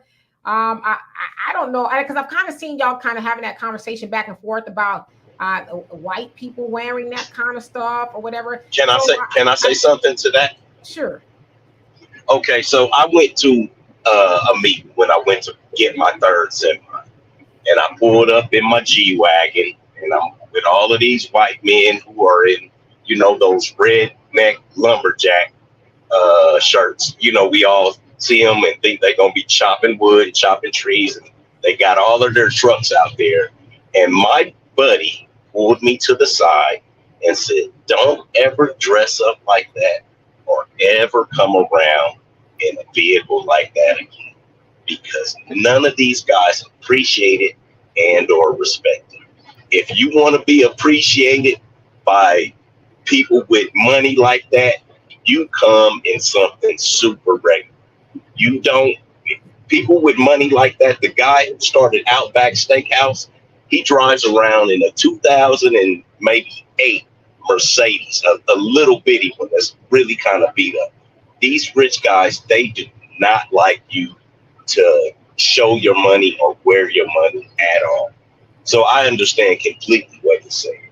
I'm gonna be honest with you. I don't understand it because to say that being dressed up or being presentable is appeasing whiteness, I think that's ridiculous. And Wilbur, this is not totally directed to you, but I think it's ridiculous to make that assessment because, as I said earlier, we know that Black people are the blueprint. No one, especially white people, would have any flavor of sauce if it was not for Black people. They get their next move from us. And so I'm not saying that you have to be dressed up all the time, but I'm saying when you're going somewhere, be presentable, like present for the occasion that you're going to. You know what I mean? Act like you care. But you can wear, and listen, sometimes I like to wear a sweatsuit or a jogger every once in a while. I try to get away from that as I'm getting older, although there's some occasions that call for that. But I'm saying at least be presentable. We need to get back to people caring about what they wear when they go out and when you go out with somebody else. That's all I'm saying. You can wear a nice pair of jeans. I got a nice pair of jeans. I'm gonna need me some more because they're getting a little too big. But I got a nice pair of jeans I'll wear when it's cold with some boots, some heels. I always pretty much wear a heel when I go out. And I wear a nice shirt and an overcoat. So I look nice, right? It's not just some old skinny jeans with a half top, which I ain't gonna look good in that no doggone way. But I try to make sure that I look decent. I guess that's what I'm trying to say. I hope I'm saying that right. BJ, how you doing? What's going on with you? Long time no see. Hi, how you guys doing? Hope you guys having a great Sunday evening. We are. What's on your mind? I understand like Black America's side and your side. You both have some strong points, but the piece that people are not looking at is you go into Walmart, people are wearing their pajamas. They're not even trying to even put on a jogging suit. The standard has gotten so low, it's ridiculous. You go to the club, the women have like no clothes on, and that's accessible. So you have to have some sort of standards. And in order to get those standards, it's like what you're saying, Donovan. If you go out and see something different, then maybe, okay, that's a nice suit. Let me go and try to get, oh, that's a nice brand. Let me try that. Because when you see that, then you try it and like, okay, now I feel comfortable with that. There are places you want to go and not always have to have the same thing on. It's okay to do something that's not your norm every once in a while. And if your woman or your man said, we're going to this nice place, I really want us to get dressed up, and you come up with your flip-flops and your jeans and your t-shirt, then that's just telling my partner, I don't even care about how you feel. I'm not going to even put in that effort because this is where I'm comfortable at. And it's not necessarily about what other people think. It's just, again, we get stuck in these stereotypes. No No, other group I gets mean, stuck in that. yeah, absolutely. And I think we need to really get rid of that notion that it has something to do with, white people or appeasing white people and all that. And let me just really quick, hold on a second. Common Man, thank you so much once again for another donation. I'd love and appreciate you. Says, I have black man thighs, example, thick. I cannot wear straight leg jeans. They stink. Okay, they say they stink or they stick. It says I have to go to the men's shop store just to buy pants because all they're selling is those darn straight leg pants. Yeah, I think they look all right on some people, but yeah, like you said, a lot of black men got some big legs, and the whole skinny leg look does not always look good on certain men.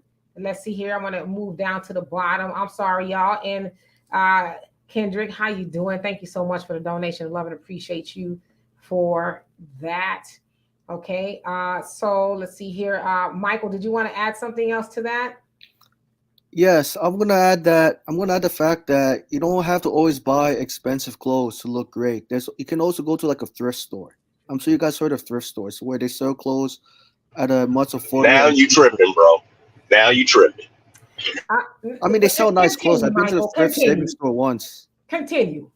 Sorry, yes. Well, I'm just letting people, I'm just letting people know that if you can if you can't afford to buy like brand name clothes to look great, there's also a thrift store because they sell like good clothes too. That's about equivalent to of a brand name clothing store for like suits, jackets, khakis, neckties, shoes. Right. No, I agree with you. My mom's a thrift store queen. So Demetra knows what I'm going through with my mama. But here's my thing, Michael. I see, and Sure. This phenomena that we have in our community, which I think is mental illness, with because it's got this label on, it's a better brand. What's the Right. difference between a T-shirt that has no name brand on it and a T-shirt that has a Nike name brand on it? Absolutely nothing. They're both Nothing. T-shirts. Right. It's the same quality. You're going to pay $30 or $40 more. A good example for like name brand stuff, as we know, and everybody knows now, a Lexus. The Lexus is nothing more than a Camry. They come off the same assembly line, but Right. yet because it says Lexus, people will pay more money because of the Lexus symbol than they would for the Toyota Camry line. Right. And But see, Donovan, it just goes to show the I don't know, insanity that some people but Donovan, the problem is your mother, our mothers, our grandmothers, they knew what quality was. We think a name automatically means it's quality. And like you said, it's coming off the same. I mean, like the Chrysler cars, they're all coming using the same parts, coming off the same assembly line. Could interchange all this, but nobody looks beyond what they can physically see. Right. Yeah, to me So it's like if you want to go out and buy these huge designer brands, fine, but get the stuff that's really the quality stuff. Paying $700 for a T-shirt that's, like you're saying, is the same T-shirt as if it had no name on it. That makes no sense. Well, let me say this, Michael. I too go to thrift stores. My daughter and I, we love going to thrift stores, and I tell you, I be finding some deals and steals at the thrift store. I be acting a fool. I ain't gonna lie. I'll be at the thrift store and I'll find a nice sweater, like a vintage sweater, and I'll hold it up and I'll say, I can't believe you guys didn't see this sweater. And my daughter's like, shut up. And I'm like, this is a deal. And I'll take it to the cleaners and they'll clean it all up and stuff. And I'll have me some nice sweaters for the winter. And I like getting jackets and blazers, stuff like that. So, and I learned that from my grandmother, who was a big time, thrifter. So you can find a lot of nice things at the thrift store. It's not, beneath you. Sometimes people just give stuff away that they no longer want, or they've worn it more than once or whatever. It's an estate sale. Somebody passed on. Oh, okay. I didn't know the thrift store is not made. I didn't know the clothes were donated. I just thought at first the clothes were manufactured. No, they're all donated pieces, right? Right. Yeah, so I don't have a problem with it. And sometimes those thrift stores, they're not cheap. Sometimes they're now for profit. They're now for profit. Yeah, sometimes I go in there and I'm like, man, I might as well go to the regular store or whatever and buy a shirt or a dress or whatever. But yeah, I love the thrift store. I'm going back as soon as it gets cold. Watch me. Right.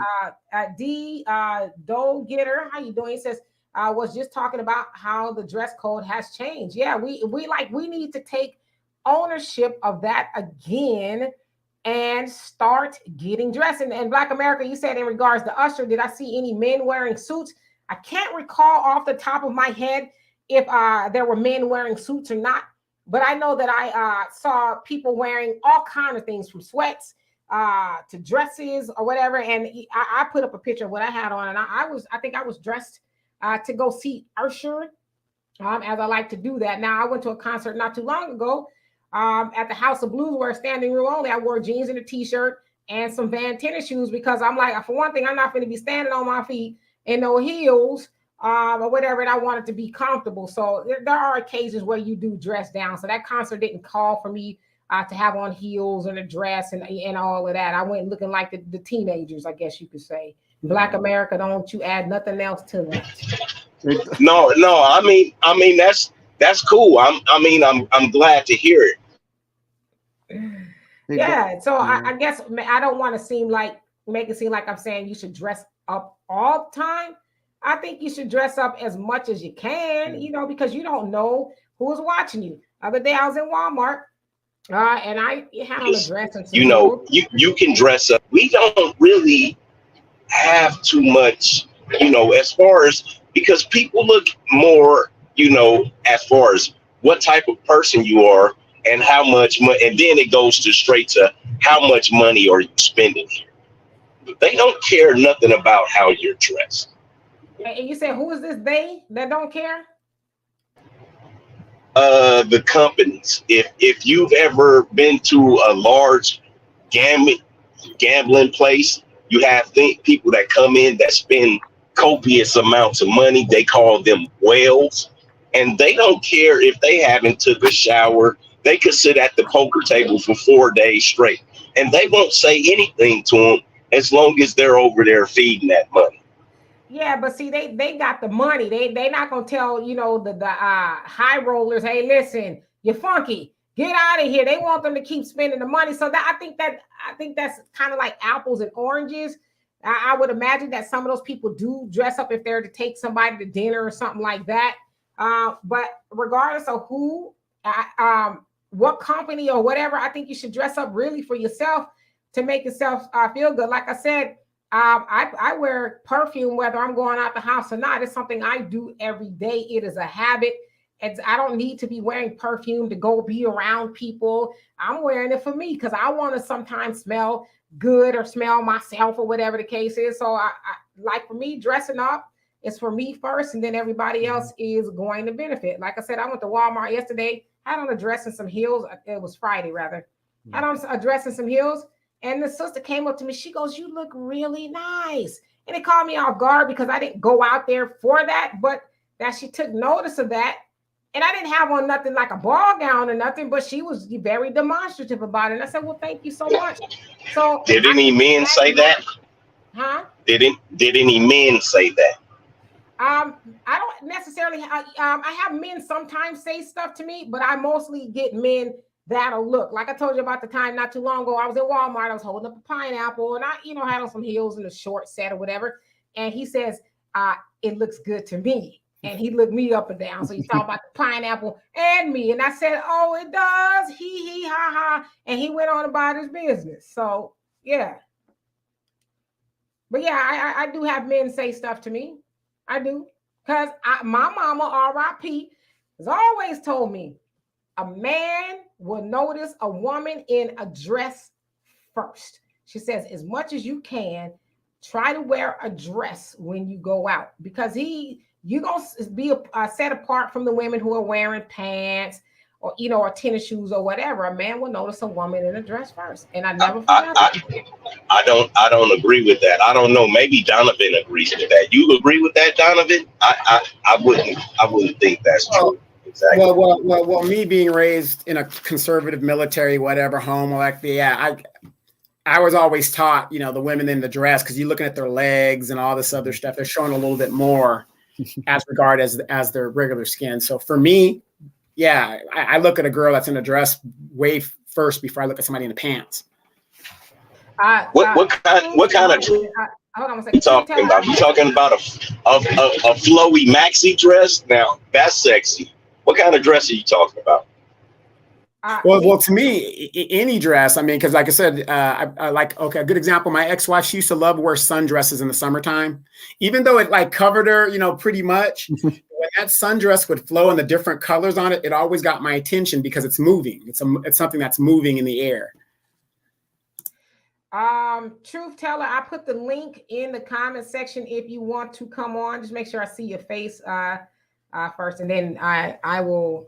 Before I bring you up, you can blank your face back out. And Leonard, how you doing? Says I bought a vintage set of Bose surround sound speakers at the thrift store for next to nothing. Yeah, you can find a whole lot of stuff at the thrift store. I never knock going to the thrift store at all. I love it. I'm talking about things to wear. See, we all grew up as regular people, and you, me, everybody in the chat. Somebody had a cousin, had some hand-me-downs and things of that nature. And there's nothing wrong with that. But I'd be daggone if you get... You kind of cut out there a little bit, Black American. Our kids, it doesn't have to be expensive, because I've never bought a pair ever. I've never bought a pair of Jordans. But I would never wear anything out of the store. I mean, maybe I'm bougie. Yeah, you bougie. And you can find a whole lot of vintage pieces. That's really what I kind of go look for, is nice pieces in the thrift store. I don't necessarily buy stuff that I could probably get for somewhere else. I like to get things that are unique. And your average logical thinker says, "How did you respond to her compliment, Demetra? Every time I compliment a sister, they look shocked or weird." Oh, I always say, thank you very much. I appreciate that. And sometimes I'll say, "Oh, you look nice too," or something like that. But I never like, because there's no need for that. And truth teller, if you can show me your face before I bring you up. All right, I got you. All right, so I'm gonna bring you up right now. How are you this evening? Hey, good evening, guys. I'm sorry. I'm literally leaving the basketball court, so it's dark out here. I don't know if you caught my face, but... Wait a minute. You mean to tell me you out there without a suit on? I'm just kidding. I'm afraid so. Well, I got my basketball suit on. Let's do that. Okay. I'm dressed for the event. That's what it is. How you doing? I'm good, and I think this was an awesome discussion. I caught the whole thing on Twitter, and I was thrown off by some of the feedback. in regards to just us looking good. It was really odd. I knew there'd be some haters. I have heard guys saying they don't have to dress up that way. They don't need to wear a suit, that kind of stuff in the past. But just some of the hate was really ridiculous. It just caught me off guard. I was really surprised. Yeah, I'm with you. I was surprised by that as well. I did, because when I saw the video, I didn't think, oh my God, what are they black men up to? They got to be. I didn't think that. I thought, oh, they look nice. That's all I really thought. But then when I started to see more and more people post it and talk about the comments, I was like, okay, well, let me see what they was talking about. And I too was taken aback because I was like, how did y'all get something negative from that? What, they're afraid Jordan's going to lose some money because of it? We're not the majority of people who buy Jordans, by the way. I don't know if y'all know that or not, but we're not them. If we all stop buying Jordans, Jordan wouldn't lose a dime. Yeah, Jordan's gonna be all right, and there's nothing wrong with wearing Jordans, but like I said, at my age, the Jordans are cool for going somewhere where you got to wear some Jordans. But if we going out on a date or something like that, but put on some shoes that's more befitting to that. I can't tell you what to do, but I'm just saying, because like I said, I doubt a man would want to see a woman walking around, in some tennis shoes or whatever, some sweatpants. If he's taking her to a nice dinner, he would probably be like, oh, okay. He probably would think, and y'all hear Walter on here all the time. He says, I love to see a woman in a dress and some heels. Okay. So, what was most surprising though, it wasn't necessarily so much of the haters. And I saw some of the people here in your chat saying they got to do something first before they wear a suit. And I was just like, what in God's name are y'all talking about? Right? So you got to dress like a bum at all times until you find some success, and then you're supposed to look successful. And I thought that was a very direct reflection of how backwards and how dysfunctional our community is. Yeah, you're right, T. And I'll just take it back to the past. I always loved those duck shoes, duck boots. And someone at school, she had them on before everybody started wearing them. And they just talked about her. Oh, look at them shoes, blah, blah. 2 years later, everybody and their grandma had them same shoes on. So it's like anytime you go against the grain, everybody got an issue with it. And then when they catch up on the train, oh, look at this, I got my suit the matching tie. But as long as you're ahead of the train, they always got something to say. Oh, absolutely. Yeah, like I said, truth teller, I'm with you. I thought it was extremely weird. But I know some people, they're like, I don't feel like I need to dress up and whatever. That's nobody's saying you have to. I'm just saying for me, I like to do that, and it'd be nice to see more of us do that. Like when we were in Japan, I forget the name of the store. My daughter and Donovan and I went to the store, and I even told Donovan, I said, Donovan, let me buy you some, I think it was a sweater or something. And he was like, no, I'm good. I'm like, man, come on, get you an old man sweater. It's a nice little outfit or something. No, I'm good. Donovan, it ain't my man. But I'm like, because see, the single me misses doing that for men. Like I love to, buy men, I say my man, some clothes, a nice shirt, outfit or something like that. And I told Donovan, I said, go and pick you out something. No, I'm good. Wait, what she's not telling you is she's trying to dress me up like Mr. Magoo. Was this in Tokyo, Japan, Nagasaki? The store? I might know the store in Japan. No, it was it's I guess it's out here too. It's a popular brand. My daughter said she saw it when she was in San Francisco. Mm-hmm. I forget the name of it. It has like 7 stories. It's like 7 to 12 stories high of clothing and stuff. I can't think of the name of it, but yeah, he wasn't having it. And I was very insistent. Come on, get you something nice. Get your old man, outfit or something. No, I'm good. Donovan, you should have got the outfit. You would have been killing it. See now she's that? trying to put me I in the old. She's trying to put me in the old Steve Harvey outfits, looking like some Nah, old. see it see was a nice that's no, it was a nice cardigan and some pants to match. I said, man, go pick you out. Ah, nah, I'm good. I said, once I think again. you look that. Once again, that's because you're older. Like Donovan wouldn't have got no looks after that. After he wore that sweater, they I would have mean, took his man card away from him.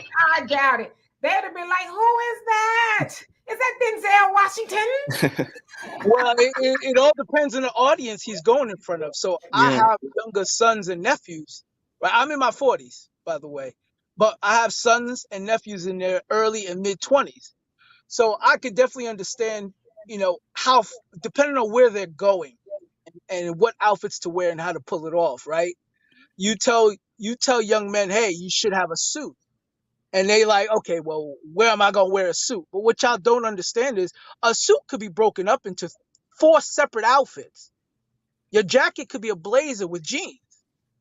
Your pants could work as slacks or dress pants with a button down, or a sweater or a dress t-shirt, right? If you have a 3-piece, you could actually rock the vest of your 3-piece suit with jeans and a button down.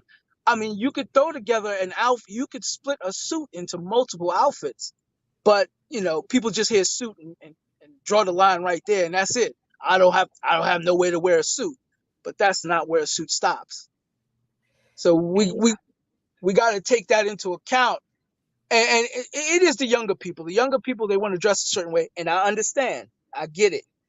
But there are events and circumstances where you do have to dress up, and you do need to bring yourself up to speed on what that means, right? The different dress codes. There's casual, there's semi-dress, there's chic, there's smart casual. You got to be aware of all of this stuff because you have stuff in your closet that can fit these bills, and you don't have to look like you going to the park every time you go out. And I could tell you, you know how to dress because, like you said, you're absolutely right. That suit can be broken down. You could wear a vest with a dress shirt, maybe a nice pair of jeans and some hard bottom shoes or something. There's a lot you could do with it. So not necessarily saying you got to wear a suit everywhere you go, but I'm just saying, for me as a woman, I like to see gentlemen look like citizens, like take the extra effort sometimes. That's all I'm saying. Yeah. And so let's see who has not spoken. Black America, you got anything to add on to that? Yeah, I actually agreed with the gentleman about wearing the suit and how it can be broken down because I mean that's if I gotta get in my casual wear, that's how I will dress. But as and the guys, they look good. But once again, let's go back to those gentlemen.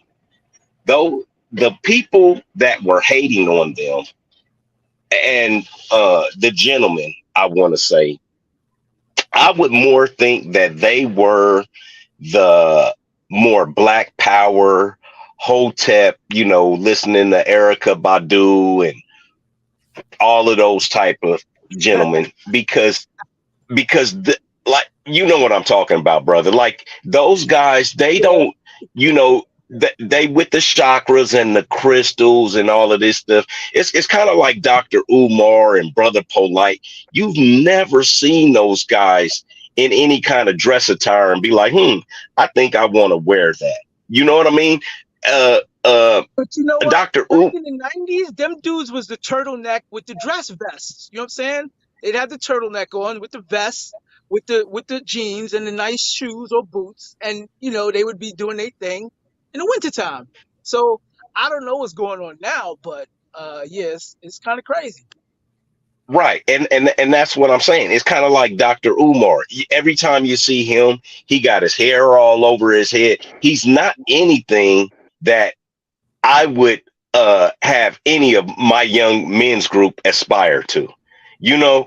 Even if they wanted to wear a suit, if they wanted to dress up or dress down, none of those pro-blacks are anything what I would have a young man to try and assimilate. So yes, I could see them talking greasy about those gentlemen. I don't care about them whether they've dressed up or whether they dressed down. They wanted to wear suits, they wanted to show up and show out. That's kudos to you. But the men who were actually talking mess about those gentlemen, those are the men, like I said, are more on that black power, like what are they doing for the community, which us brothers, like this gentleman say, he got young men that are, in their 20s. We know that we as fathers, we have our own community and they are direct family. You can't go over next door or across the street and tell Mr. Johnson's son nothing, because you might get a bullet, so it's not being fearful, but it is protecting your own. And we are not an own anymore as a community. This is individuals. You have individuals living next to each other. It's no longer a community.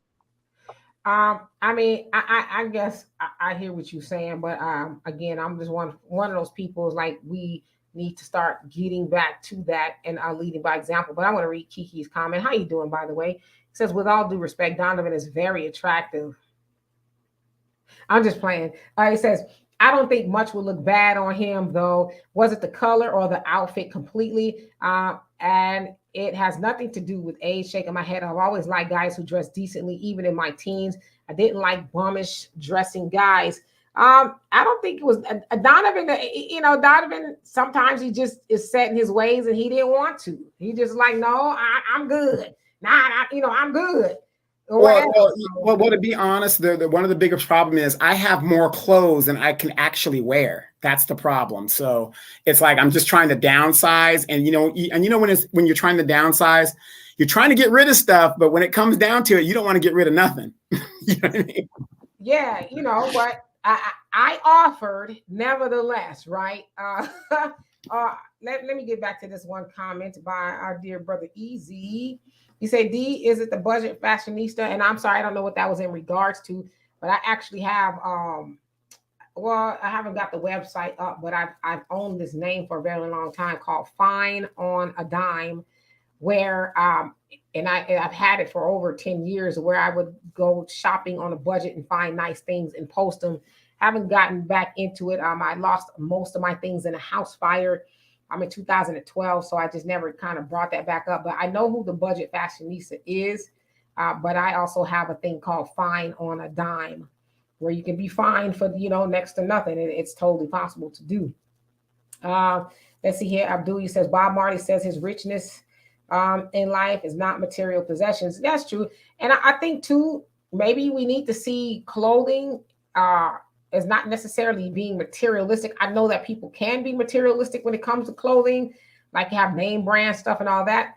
But I think being decent in said situation, whatever that is, I don't think that has to do very much with being materialistic. I just think it's being presentable.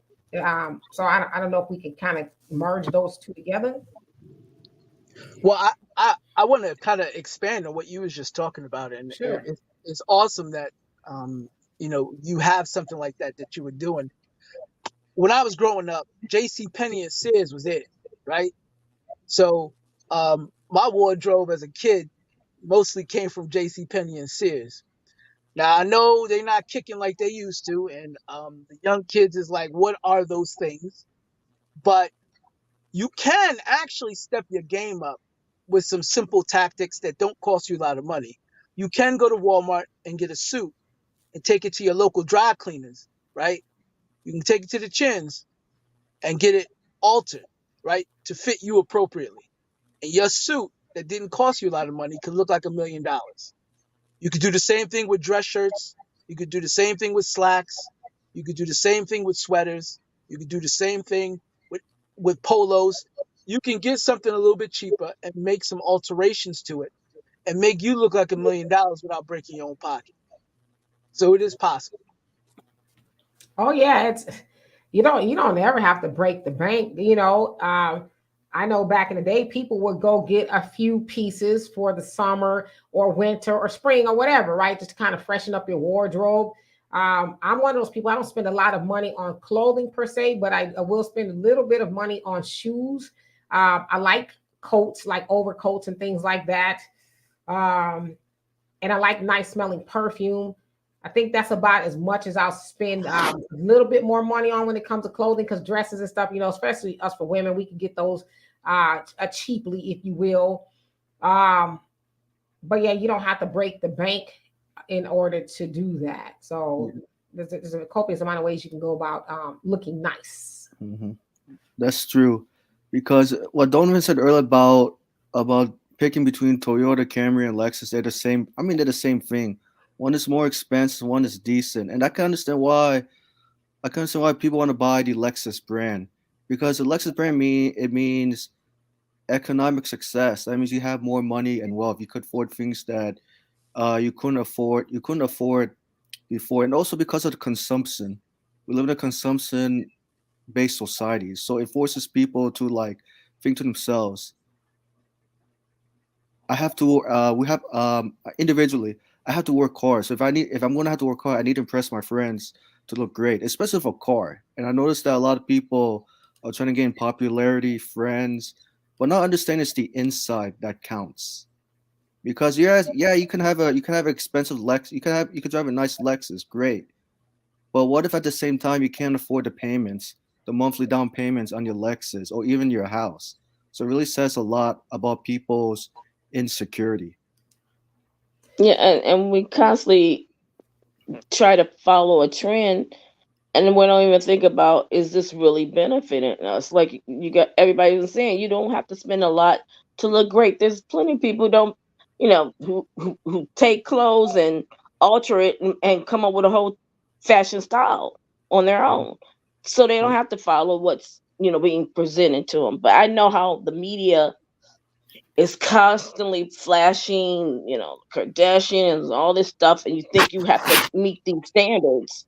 But in all actuality, all this stuff is just putting money in other people's pockets and not even in yours or the community. Right. So it doesn't even make sense. If you're gonna do it, like, go to the consignment stores and say, okay, if I gotta have it, I'm gonna pay this kind of money. I ain't going beyond that, because Hmm. it it really don't have any value. Because again, it's not like And, things were made back in the day where you had something that would really last and it's not gonna fall apart as soon as you put it on your back. well, and let me It's say not this. worth it. Yeah, let me say this. And GL, how you doing? I totally agree with you. It says investing in yourself is the most important investment you'll ever make. My thing is, I'm very frugal. I'm not cheap. I'm frugal. So I will spend money on certain things, and certain things I want, I'll just, spend a couple bucks or whatever. But one thing I will never do is apologize about investing in myself, because it all starts with you. So if you want to spend, a grip on your wardrobe for the winter, you go do that if you have it, right? If you don't do it or whatever. Because I don't necessarily, I know there's some people who do.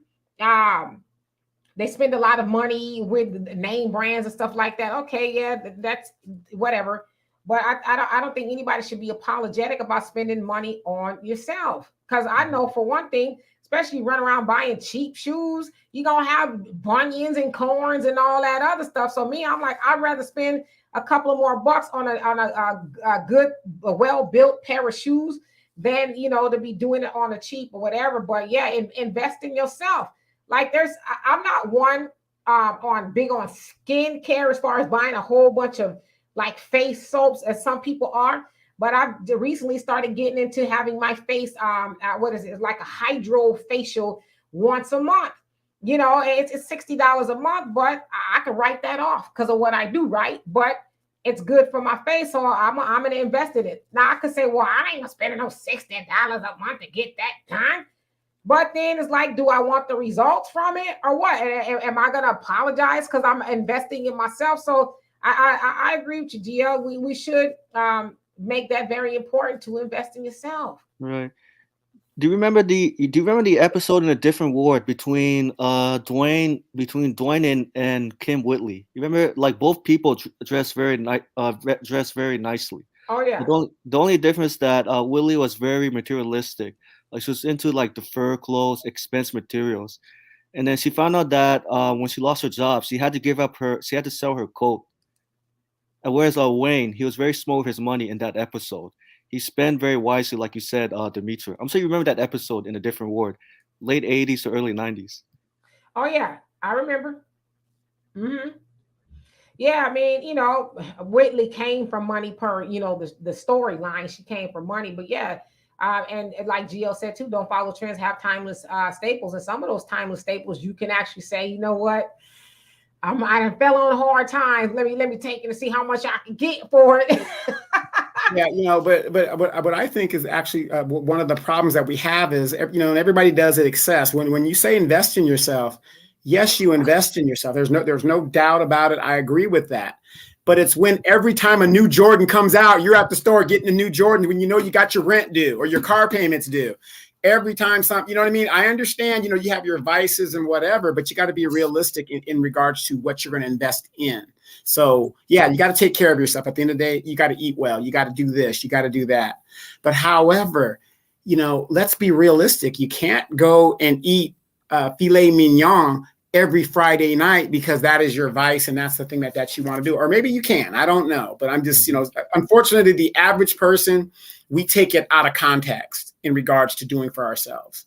Right. Do you think it has to do with the American dream of not only doing things to be decent, but working hard to live a luxurious lifestyle or living like paradise? I mean, what do you think, Donovan and Demetra?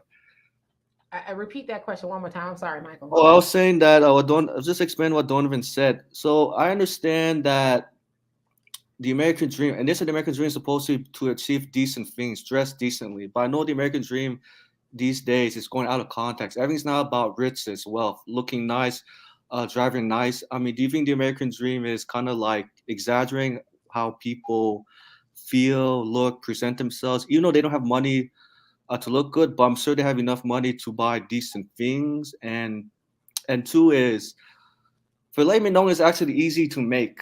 I made filet mignon before. Just want to let you know. That's actually right up Walter's alley. He likes that, fine dining stuff. Walter ain't gonna put no cheap food in his body, and I'm with him. That's another thing that I'll spend money on is food. I'm just not gonna do it because you're gonna pay for it now, you're gonna pay for it later. But as far as the American dream, in regards to the things that you mentioned, I think it's a facade because you could look at somebody and say, oh, they look like money. Oh, they look like they've got a lot of money. See a woman with a big giant Louis Vuitton bag, it's like, oh, she must be balling. And then you sit down and have a conversation with her, and she's like, child, this purse is worth more than what's in my bank account. Matter of fact, I'm thinking about taking it to the consignment shop to pawn it because I can't keep the lights on. So it is a facade. Never get caught up in how people look and try to determine if that's what they're worth. One of my favorite books, my mom gave it to me years ago, called The Millionaire Next Door, which is the premise of you never know what a millionaire looks like. A lot of people think they would recognize a millionaire if you see him or her getting out of a nice car and they got these nice clothes on and very expensive watch. You think, oh my God, they're rich. But you don't know, that car might be rented.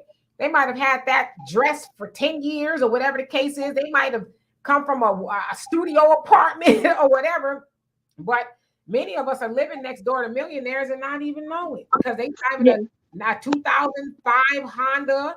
They got a Sears wristwatch, and they're just every day with it, right? Their money is not on their back; their money is in their bank account. Yeah, and like you said it, because it's about like being humble, and it's being humble, not to brag. So it's almost like being mysterious as a way to invest. Oh, go ahead. I'm sorry. And the other problem is America. Talk about democracy, but really America is capitalism. And what America does is capitalize. And so their marketing stuff, they know how to go into, especially our community, and, keep showing the same advertisement until you lock into it and say, oh, I do need the Jordans. I do need the Gucci. I do need the this. And I'm going to do whatever I have to do to get it. And that's how they're making their money. They don't care whether you have to not pay rent for 3 months or, your car is about to get what you possess. They don't care about that. It's about putting that money in their bank accounts. And like rich people I know, they're very frugal. they buy and pay for what they want to pay for, that they think has value, but they're gonna keep that car for X amount of years. They're not out trying to get the latest, the newest, everything. They buy pieces that's going to last them, that they're gonna trend in, and then they're gonna bring in whatever filler pieces they have to. If they buy expensive purse, it's okay. I know I'm gonna have this purse, but I know I'm gonna be going to this event, that event, and I'm going to get real use out of it. They're not walking around with that every day going to the local grocery store. Donovan, can you explain? He says single women spend more than a married woman. How so? Yeah, yeah, it's statistically proven. That's why when you look at the marketing, everything is slated to like single women to buy, because when you're a single woman, there's nobody telling you, honey, we can't do this, honey, we can't do this. You got kids, or you got that, or you're that. Statistically, it's proven that single women, because they have less of responsibilities, they spend more money. That's why when you look at a lot of the marketing, it's geared towards single women. It's very rare that you're going to see marketing geared toward married women, unless it's like a cereal brand. It has something to do with kids. Most of your high-end marketing and stuff is geared towards single women or single men. It's not geared toward married people. Because when you're married, I can't go out and just spend money that I want to spend, right? I have to go and check out with my significant other. I mean, I don't know. I take your word for it. I don't have any intel on that at all. I was just interested in knowing your reasoning as to why single women, because I would think, I know there's married women who spend whatever they want. You know what I mean? Regardless, and their man don't have a problem with it. They're like, yeah, go ahead. We got it, or whatever the case is. So that's kind of why I was wondering where you were going with it. Yeah, but think about it. If you're a married woman, you can't go to your husband, talk about, I just got this Michael, what is it, Kors bag or whatever. You just can't come home like that. That ain't going to happen. That's not going to happen in a lot of cases, in normal cases. When you got a family that you're nurturing and stuff, and I'm talking about the average person, you're not going to spend like that. You're just not. I mean, I don't know. It just depends on who you ask. Again, yeah, in some cases, I would imagine and the Michael Kors it's high end, and sometimes it's not. You can get it at Ross as well.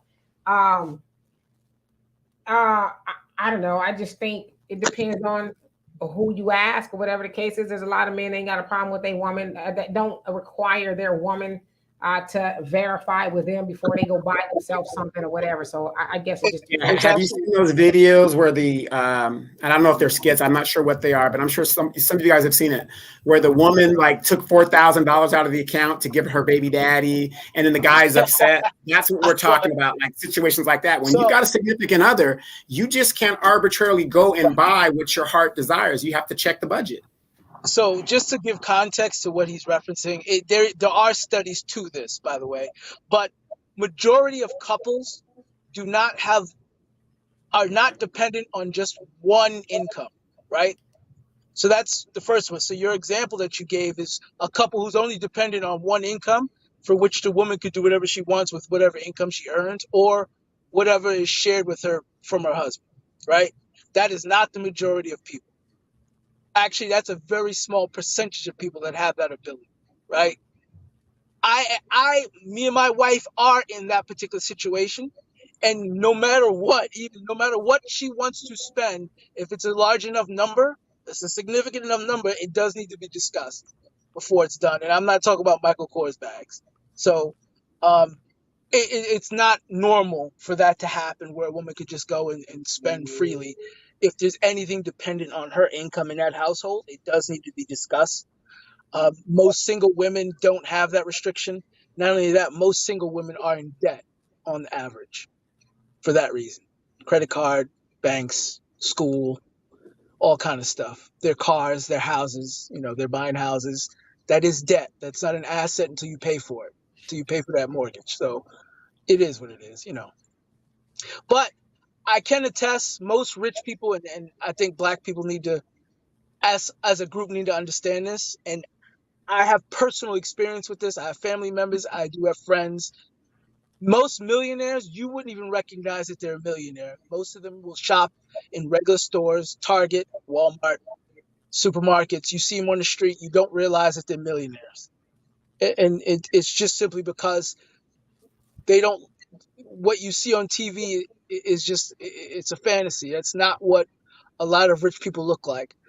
The billionaires, the exceptionally rich folks, the people who are in that 0.001%, them folks are the ones that's jumping on jets and traveling and doing all the crazy stuff you think you see these celebrities doing. Those are the very rich, and you don't see them because you're nowhere near them. So, we just need to come to grips with what reality really is. Yes, indeed. So we are at the end of our time here. Donovan, did you want to? Oops.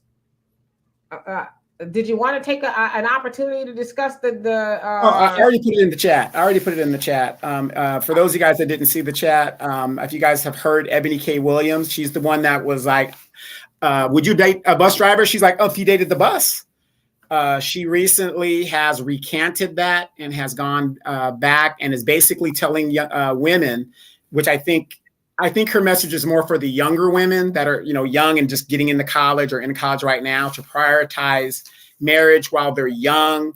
But basically, Ebony K. Williams did admit exactly what Kevin Samuels' talking point was.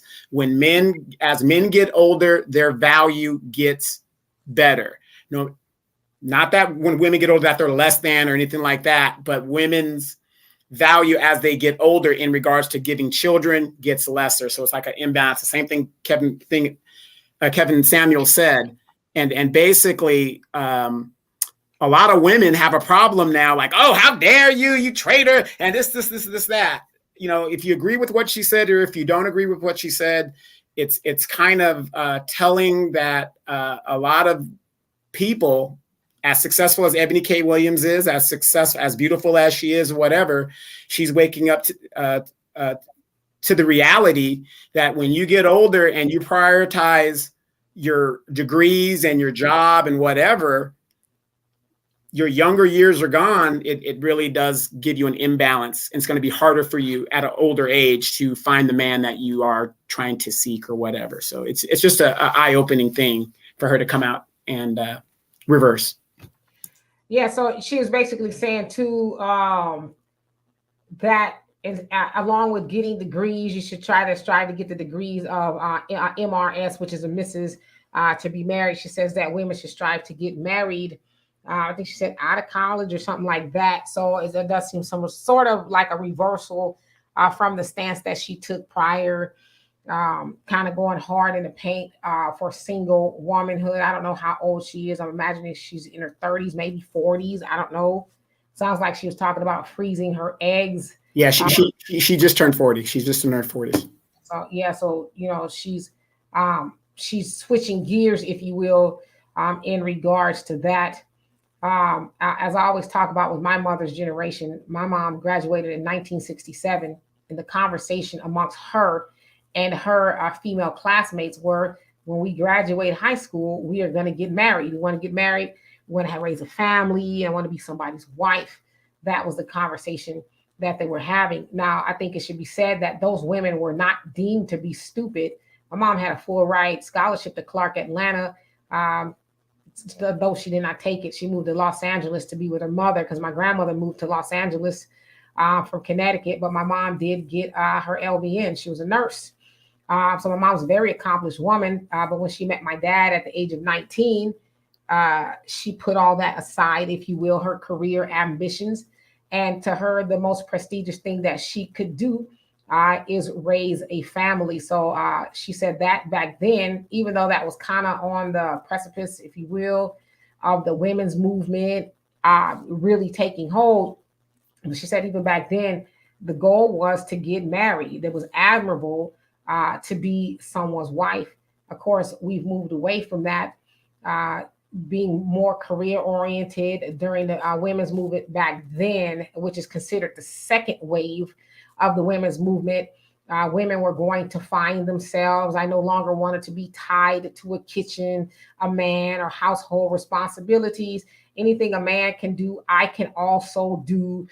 Those things came about. And so that too was kind of the dilapidation of not just the Black family, but the family in general. So when you move to a time like today in 2023, and 23, where you're not hearing a lot of women talk about how it is an honorable thing to be a wife, to be a mother.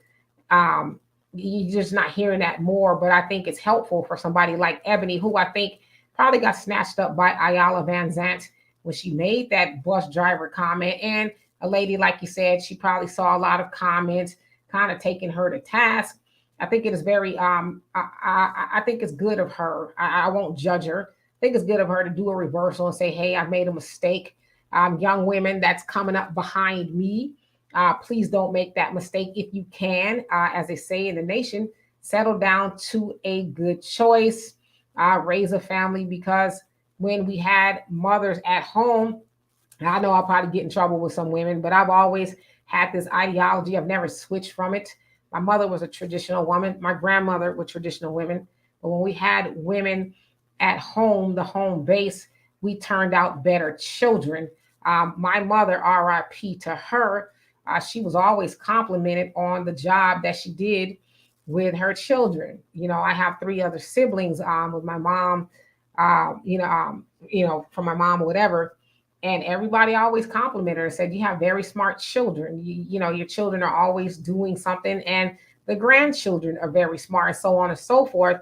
And that was, I think, largely attributed to my mom being a smart woman, and my mom being smart enough to know that the most value she could, one of the most valuable things that she could do is stay home and rear her children. So we need to get back to that. I should also say, I know, and I'm not even reading the comments, but I can only imagine.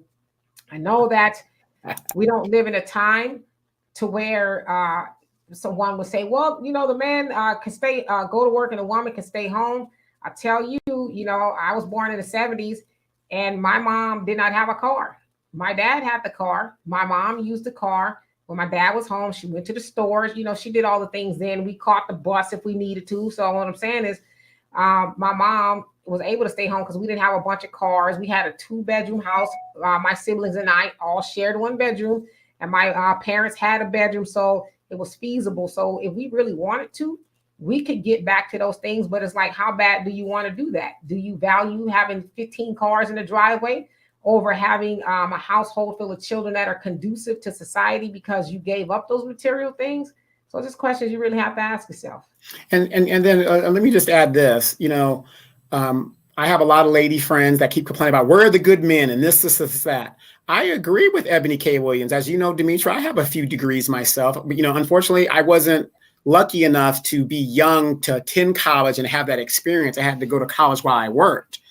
But ladies, I want you to just, you guys are intelligent. I want you guys to think about that. And Ebony K is right. If you really use your common logical sense, where are you going to go meet high potential men that are going to make the 6 figures that you guys want? They're going to make whatever it is you guys are going to want in college. That's where you're going to meet them, because the chances of graduating college and going to the club every Friday and Saturday, there's a lot of Ray and Pookies, in the clubs and stuff like that. Most guys that are making 6 figures and all that other stuff, they might go every now and then or something like that. But, I kind of understand what she's trying to say, what Kevin Samuel was trying to say. You are more likely to meet the man that meets your requirements in college at that time, more so than when you have your degree and you're on your way.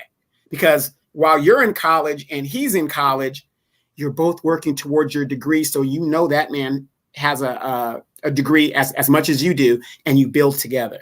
So I agree with it. We need to change the narrative and start telling our young people they could do both. I mean, we're not stupid here. You could go to college and also look for your spouse at the same time, because that's what the other groups are doing. So don't tell me we can't do it either. So I think you have a better chance of doing it then than you are later on in life. I mean, I get it. And back then, things were different. People, and I say back then, I mean, in my mother and father's time, people had a different viewpoint of life. They deemed it to be valuable.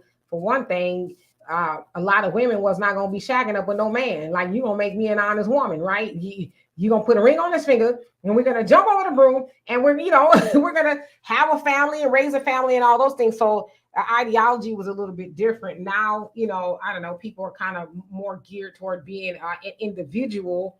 And it's hard to raise a family if you are, I understand you have to be an individual, have some sense of self. But when you are raising a family in a marriage, you kind of have to be more together than you are an individual. So I just think that we need to, when I say we, I mean our generation, because it was a breakdown, I would say, between my mom's generation and our generation, where we really stopped teaching those values. I often hear, especially from women, because I talk to, I guess, a lot of younger women, where they're upset if you mention anything about gender roles. Well, that's not just for a woman to do, and that's not just for a man to do. And it's like, well, what's wrong with that? That doesn't mean that you're being demeaned because you're expected to cook or to clean or whatever the case is. And like I said, I'm 52 years old. I don't have a problem with any of that. In fact, I don't want a man in my kitchen. Don't come in unless you coming to bring the plate. I don't even want you washing the dishes. And I'm not saying you can't. I'm just saying I don't have a problem doing those things. I don't have a problem cooking. I don't have a problem doing the laundry. You're never going to come home to a dirty house or none of that stuff. So I don't have a problem with the roles. Yes, you should take out the garbage and do the lawn and all that other stuff. I believe in roles. I really do. And even when I was working, those are the things that I did. A man never came home and was like, man, ain't nothing on the stove. And I never said, well, what's wrong with you? I was waiting for you to cook. I would just do it, right? It wasn't a big deal. But I also came from women who did that. I always saw my grandmother put food on the table. My mom as well. That like I never heard them make a big deal out of that. Now, what's wrong with you, sucker? I'm not cooking today. But unfortunately, and I can only really speak from a woman's point of view, that's the conversation that's had. Well, it's not wrong with him. And do I believe that men should know how to cook? Yeah, I think you should know how to cook. Because when you're a bachelor, you ain't going to want to just eat top ramen every night. You want to make yourself something nice or whatever. So I think men should know how to. But when it comes to me, I just like to do all of those things. I don't see it as being degrading at all. So we need to start teaching those ideologies again. And then, of course, we want to be appreciative of people who are, operating in their roles per se, right? You want to be appreciative of a woman who's making sure you eat. You have something to eat every day, and the house is nice and fresh and clean. And, your work clothes are washed. And you want to be appreciative of that. Just like as a woman, you want to be appreciative of a man who is doing the things that he is supposed to be doing. When we were operating in those roles, the family unit was more intact. You just cannot argue that at all. Yes. And hold on a second, Michael. And Michael, actually, let me go ahead and drop you down because we're actually going to get ready to get out of here so we can finish having this conversation. But I appreciate you. Come back and see us on Tuesday. Facts Not Feelings, you say, sorry, too late. At Ebony, the damage is already done. Get your passport, brothers. Let these women see we are the prize. Oh Lord, have mercy. I just want to see how much energy I actually have for this whole conversation about men being the prize. Why don't we go to your average logical thinker? She says, "Damn, Demetra, not understanding why you are single, because you're saying all the stuff they want to hear." Well, that's a good. Can I be honest with you guys? This is after hours. What time is it? It's 7:30. It's after hours somewhere. As I said this to Donovan, and I say this to some gentlemen, some men get wanting a good woman confused with wanting good kitty cat.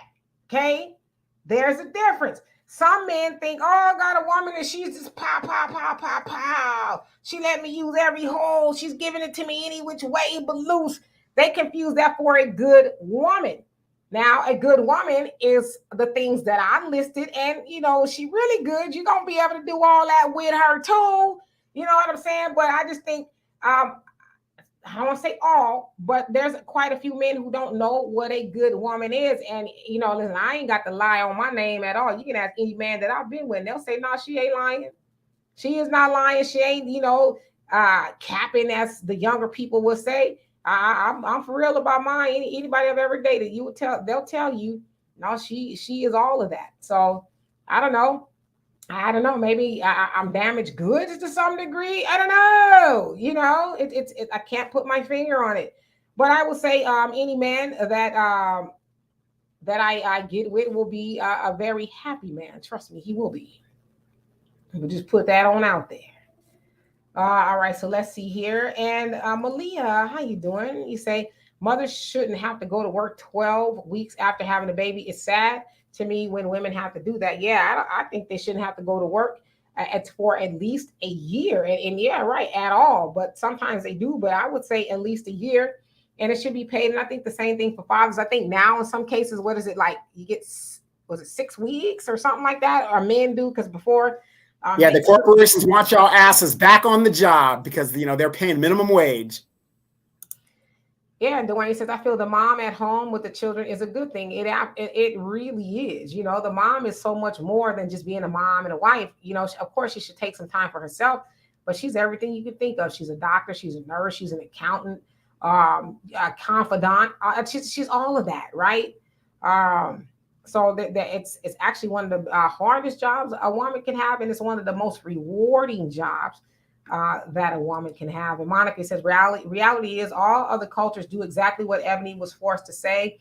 They know how to get married, have kids, and work a job and pursue a degree. Black women are the only ones who think it has to be done one at a time. No, you can. I think it's about priorities. Yeah, it is. I get it. Sometimes a woman's job can be thankless, if you will, because a woman has a lot to do. Like, I love watching those old 1940s and 50s films on YouTube on how women used to operate the household and all that. And that woman would get up at like 5 o'clock in the morning, get herself together, and she'd get up and go in the kitchen and make breakfast and make sure everybody had what they needed to wear, pack lunch and all that. They go out to school. She does her stuff around the house. She sits down, because that's what soap operas was for. Came on for like 11 o'clock to 3 o'clock.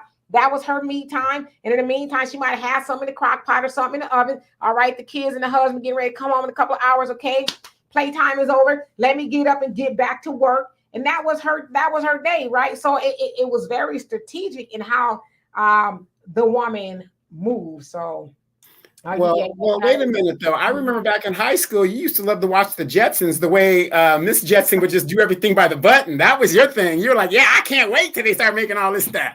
It really would be. I mean, they're getting around to that where a lot of things are AI driven in a home. I don't know. I don't even like using the dishwasher. I like washing the dishes by hand.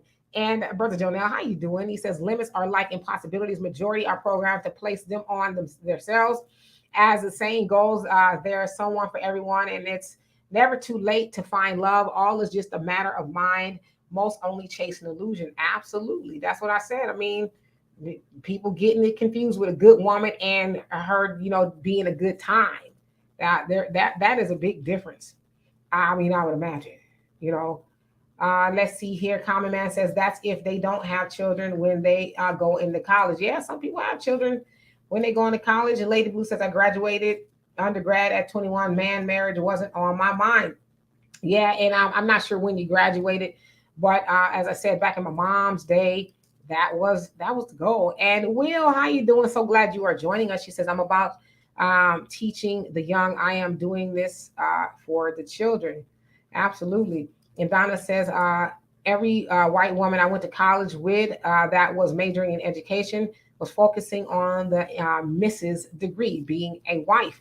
Yeah, in their community, that is still something that they talk about, right? Yeah, girl, get the ring and all of that. You and Brad, you go off and build a family, all those things. And she's happy to do it. You go to the mall in the middle of the day, you mostly see them pushing around high-end strollers and lattes, because Brad is at work and they're raising the family.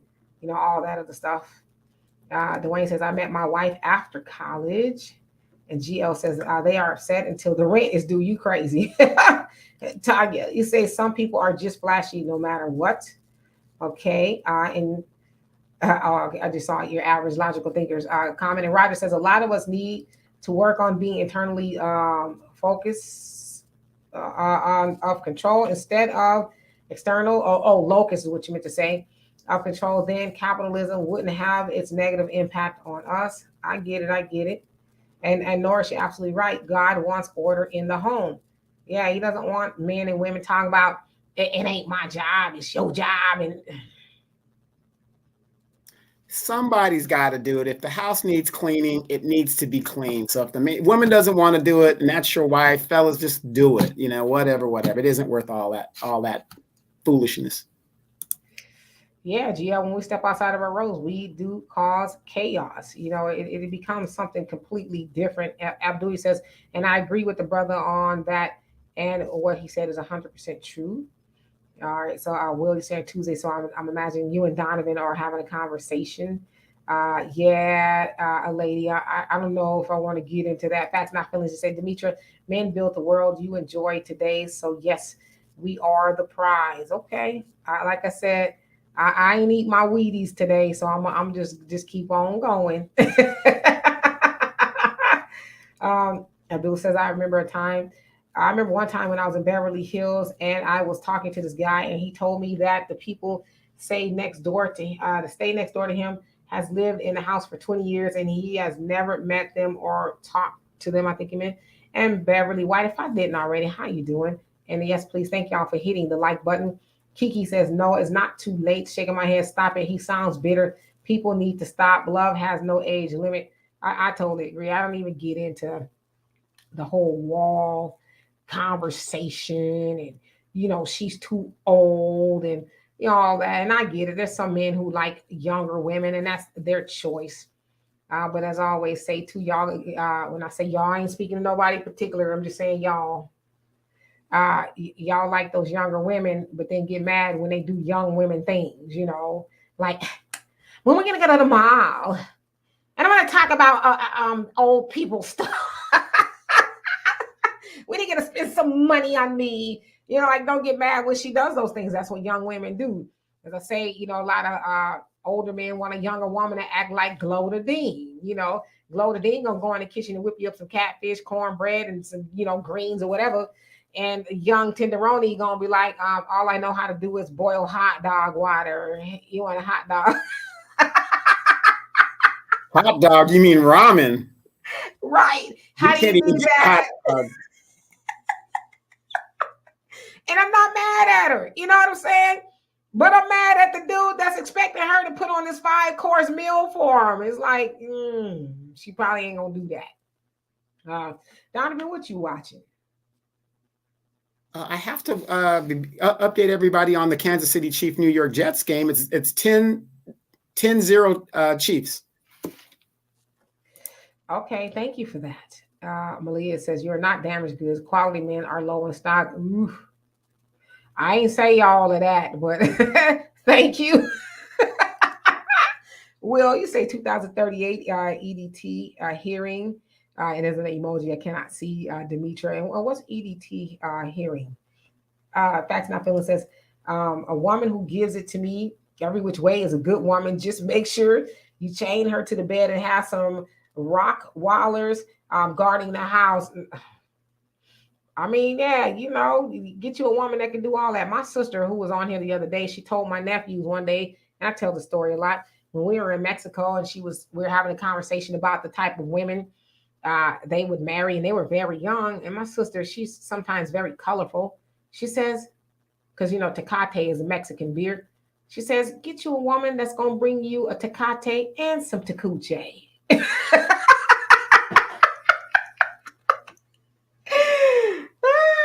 Oh boy, I tell you. All right. Oops. And common message, Demetra is single because she don't, I think you meant live near me. Yeah, I said it, and I meant what I say. All right now, all right. Michael says there should be paid parental leave, just like in Europe and Asia. I totally agree. Along with on See, top of that, but unfortunately, you're in America. Everything they tell you about democracy, it's a facade. Look at democracy running roughshod all over this globe, and nobody's happy about it. You got the democracy creates oligarchs. Capitalism creates oligarchs, and that's what we have in the United States. What do they say? 5% of the people in the United States control 95% of the wealth. That's not a democracy. That's not capitalism. It isn't. grown man business. How you doing tonight? He says most want the extravagant ceremony without the responsibility of being a wife. You know what? I agree with you on that. People, I've heard it said, people they spend a lot of money and prepare for a wedding, but they don't prepare for the marriage. And it is a lot of glitz and glam involved with that, right? Oh, I'm getting married. Oh, I'm having this dress. Oh, this hair, this makeup, and all this other stuff. But then once you jump over the broom and you got to go home and make the house a home, it's like, well, I didn't sign up for all of this. I was just really trying to be on Instagram, or, the bridal today, I don't know, to show how fabulous my wedding was. But it's like, wouldn't it be nice if you could showcase how fabulous of a wife you are? Farrakhan has a clip that's gone around for many years. He says, I'm paraphrasing, but, many women, how to shake your behind, but do you know how to go in the kitchen and rattle some eggs in the pan? And there's some that have an issue with that, but he's absolutely right. All right, you shook your butt, you got the man, but can you feed him now? What else can you do? So I agree with you. In a world where you say, I fell in love with my wife's mind and work ethic. I knew we could build together. I'm very lucky. A lucky man. She gave me the family I didn't know I needed. I love it. I love it. I love it. GL, he says, stop having babies with, I think he meant males. You don't vet, don't date potential. No, I agree with you. Absolutely. And Willie says, sorry about missing the subject to both. Okay. That's why I think you're talking to Donovan. Your average logical thing, it says, I never use a dishwasher either. Yeah, and it's just kind of easy for me to just wash them, dry them, and put them away. All right, so let me skip down because I can see that I'm a little bit behind, and we were supposed to be off of here a long time ago. Donovan, I can hear your stomach growling from over here. And yeah, I need a lady to come over here and cook me some grits or whatever she needs to cook over here. You gonna act right long enough for her to stay? No, I won't. Then your stomach gonna be growling, and you're gonna eat those glory greens in a can that you like. Believe it or not, Donovan can cook. I've gone over to his house and he put his crock pot to use. He has some red beans and rice going. I'm like, yeah, you're gonna have to learn how to cook because you ain't gonna act right long enough to have no woman up in here and do it.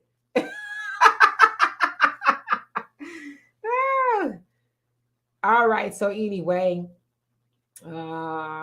Brother Joe now, he says women birth man and the world via the seed. It's really one unit, but programming division. The prize is seeing the reality and value in one another. The brain may be the prize in the body, but let the heart go out, recognize the value of unity. I love it.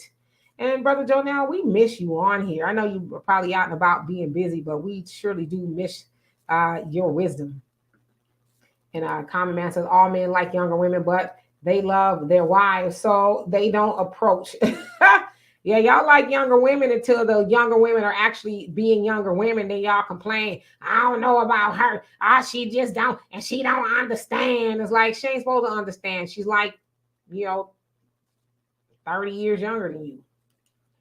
A lady, thank you so much for the donation. Love and appreciate you. Says, let's get into it. Most of the, she said, let's get into it. Most of these guys complaining about their baby mamas, and Black women got some teenager pregnant. I'm going to just keep reading. We ain't got the... Go ahead, Donovan. Go ahead. No, I don't know anything about that, but she's probably right. I'm not saying you don't know anything about it. You look like you wanted to kind of get froggy and leap. So I don't know nothing about it. She's probably right. Remember, I was raised in a different environment, so that didn't happen too much. I got you. I'm just gonna keep on going. I didn't eat my Wheaties. And Willie says, Donovan, I remember top ramen days. Says 2038 is military time. Oh God. Hey, look, free will. Remember, we had to eat that ramen so we could maximize that per diem we were getting. I mean, that was, you're getting $65 a day to eat and stuff. Man, you got to maximize. And Michael, thank you so much. Love and appreciate you for that donation. Says paid parental leave for working women with kids. It should be. I listen. I'm not saying I've never eaten top ramen, but I got to be not hungry, but hungry. I got to be hungry to eat some top ramen. I really do. You know what I mean? It just, it's a good cheap snack, but I don't know. I'm not gonna do it. Ja, you says Donovan, we need to know in advance who you picking to win. Yeah, tonight it's going to be the Chiefs over the Jets. The Jets haven't even won a game yet this season, and they're just overpowered. So without their quarterback that got taken out the first play of the season, yeah, the Chiefs are a super team. So for me, being a Dallas Cowboy fan, I want the Chiefs, who represent the AFC. That's probably who we're going to meet in the Super Bowl as a Dallas Cowboy fan. So I want them to lose, but they're going to win this game. Gio, he says, when an older woman complaining were young, they knew the power they had and let it slip through their hands. Let me tell you something. I know y'all got y'all ideology about younger women and older women, but there's a lot of older women who will bring you to your knees, baby. A whole lot of older women. Don't ever get that confused. There's a lot of older women that still got it. There's a lot of older women that run circles around the younger women. So it's all what you believe.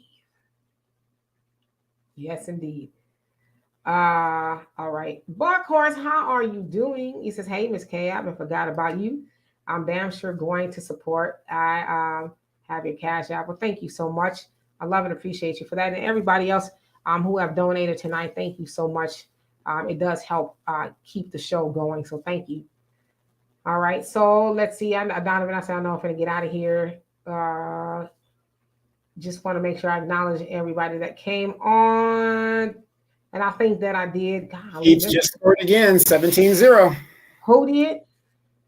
The Chiefs. They just scored again, 17-0. Brother Jonell says, all praises is due to Allah. Most definitely. He says, definitely miss you both. Definitely been busy in this war, striving to tune in more. Much continuous blessings and success to you both. Amen. Yes, indeed. Yeah, we miss you. We miss your wisdom and, all of that. So please do not be a stranger. And will you say, as far as bricks, look, we got to take control. We are not top ramen. There ain't no more Demetra, honey. Well, I'm glad, and listen, I'm not shaming anybody who got to eat some top ramen. It is what it is. For me, I feel that way about Spam too.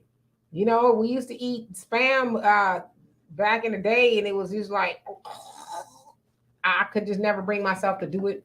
Arby's is another thing I can never bring myself to do, when things were tight. We ate those things, and I just can't do it. I can't, and I won't. All right. So, and a lady says, we older women are beating the younger women off. Yep. It says, let these old men and young girls do what they do. Absolutely. Blue Marvel, he says, before whites arrived on our land, you do know we American Indians had no beliefs. Okay. And in comment, this one here says MREs are only good for a while. Yeah, fried spam, nope. Yeah. Number 4 MRE. I remember during the first Gulf War, that was the egg omelet. Nobody wanted that one. There was whole pallets of that we were like giving out to the local people. Nobody ate number 4. A lady says, Demetra, younger men are fun, sis. Well, they probably need a place to stay. Yes, they like that PlayStation. Yes, they might be. For me, I've never dated a younger man. I'm just not attracted to younger men for obvious reasons. And I know there's some women my age, they date men are like in their 20s. I'm like, I got nephews. that are in their 20s, and I just couldn't see myself dating a man in his 20s. It'd be like, little boy, if you don't go sit down somewhere, then most older women dating younger men, you only dating him for one, maybe two things. And it ain't because you need him to come in and be the husband and all of that. You need him to crack your back every once in a while, and maybe you make him, a good Sunday dinner, and he's happy, because where he's at normally, he's probably eating bologna sandwiches. But I just never saw myself dating a younger man. It just is just me. Don't take my word for it, but for me, I think it's just a tiny bit inappropriate for a 52-year-old woman to be dating a man in his 20s. I couldn't do it.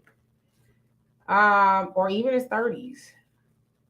And young 40s even that's still a little too young for me. Let's see here.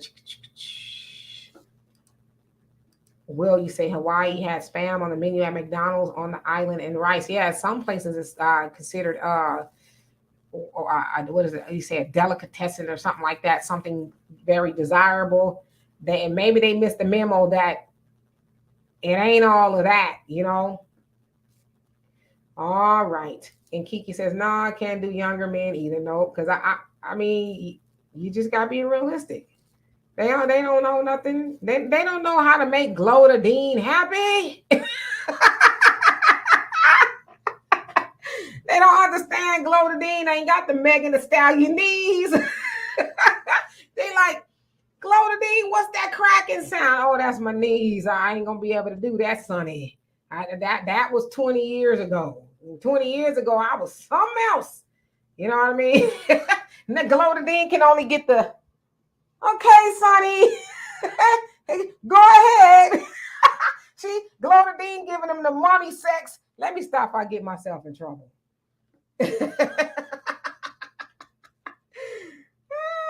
All right, let's see. Third Coast McQueen says, I'm 46 and would like to get to know you. I'm 46 ain't too young, because I'm 49 myself, so I'm just playing up 52. I'm getting loopy now. I better get off of here before I get in trouble, for real. All right. Yeah, Glow Dean she ain't got it like she used to.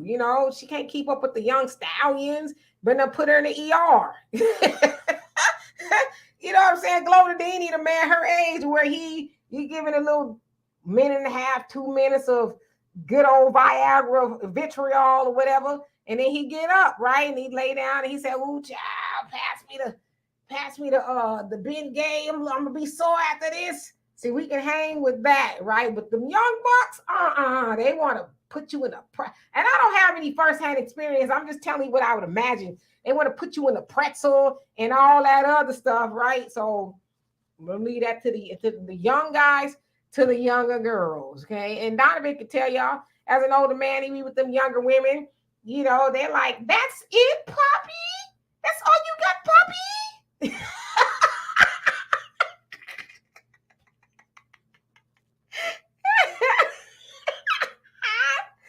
Woo! Okay, for real. All right, let's see here. Willie says, Demetri need a man like me. I hear your laughter. Me, 56. Now I can deal with a man that's 56. And that's only 4 years older than me. I love it. I can do it. I can dig it. Yes, jaw, heart palpitations. Donovan. See, what Demetri's not telling you guys is there was a bunch of Japanese guys that were coming at Demetri left and right. She wouldn't give them the time of day. I didn't see them if they were, right. I didn't see them at all. Yeah, they're probably right. I probably wouldn't give them the time of day, or whatever. But yeah, Will, I do like to laugh. Sometimes I like to laugh too much. My daughter's like, "Don't start this mess when we out in public." And she says, every time you get on the plane, and it ain't just me, Donovan be acting a fool too, be laughing and cutting up. When we was going to Japan, my daughter was sitting in the middle, and she says, "Oh, hell to the no. I'm not putting up with you two today." She said, "Take y'all Benadryl and go to sleep." Because, Donovan and I, we be cutting up, acting a fool. But laughter is definitely, I love a man that loves to laugh. that is not serious. As I tell y'all, I'm a giant kid myself.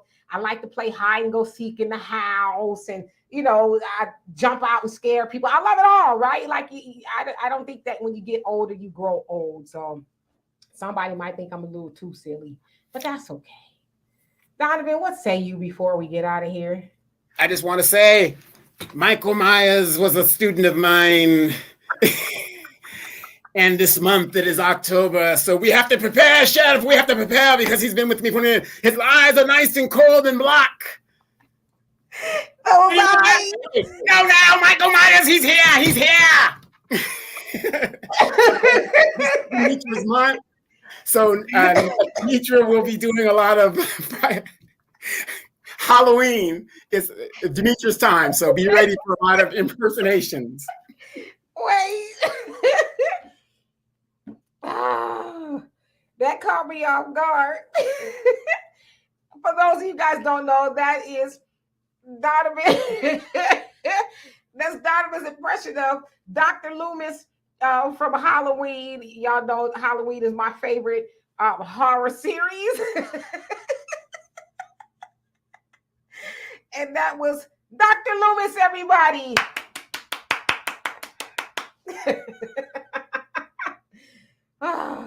So anyway, y'all, let me get on out of here before I really get myself in trouble.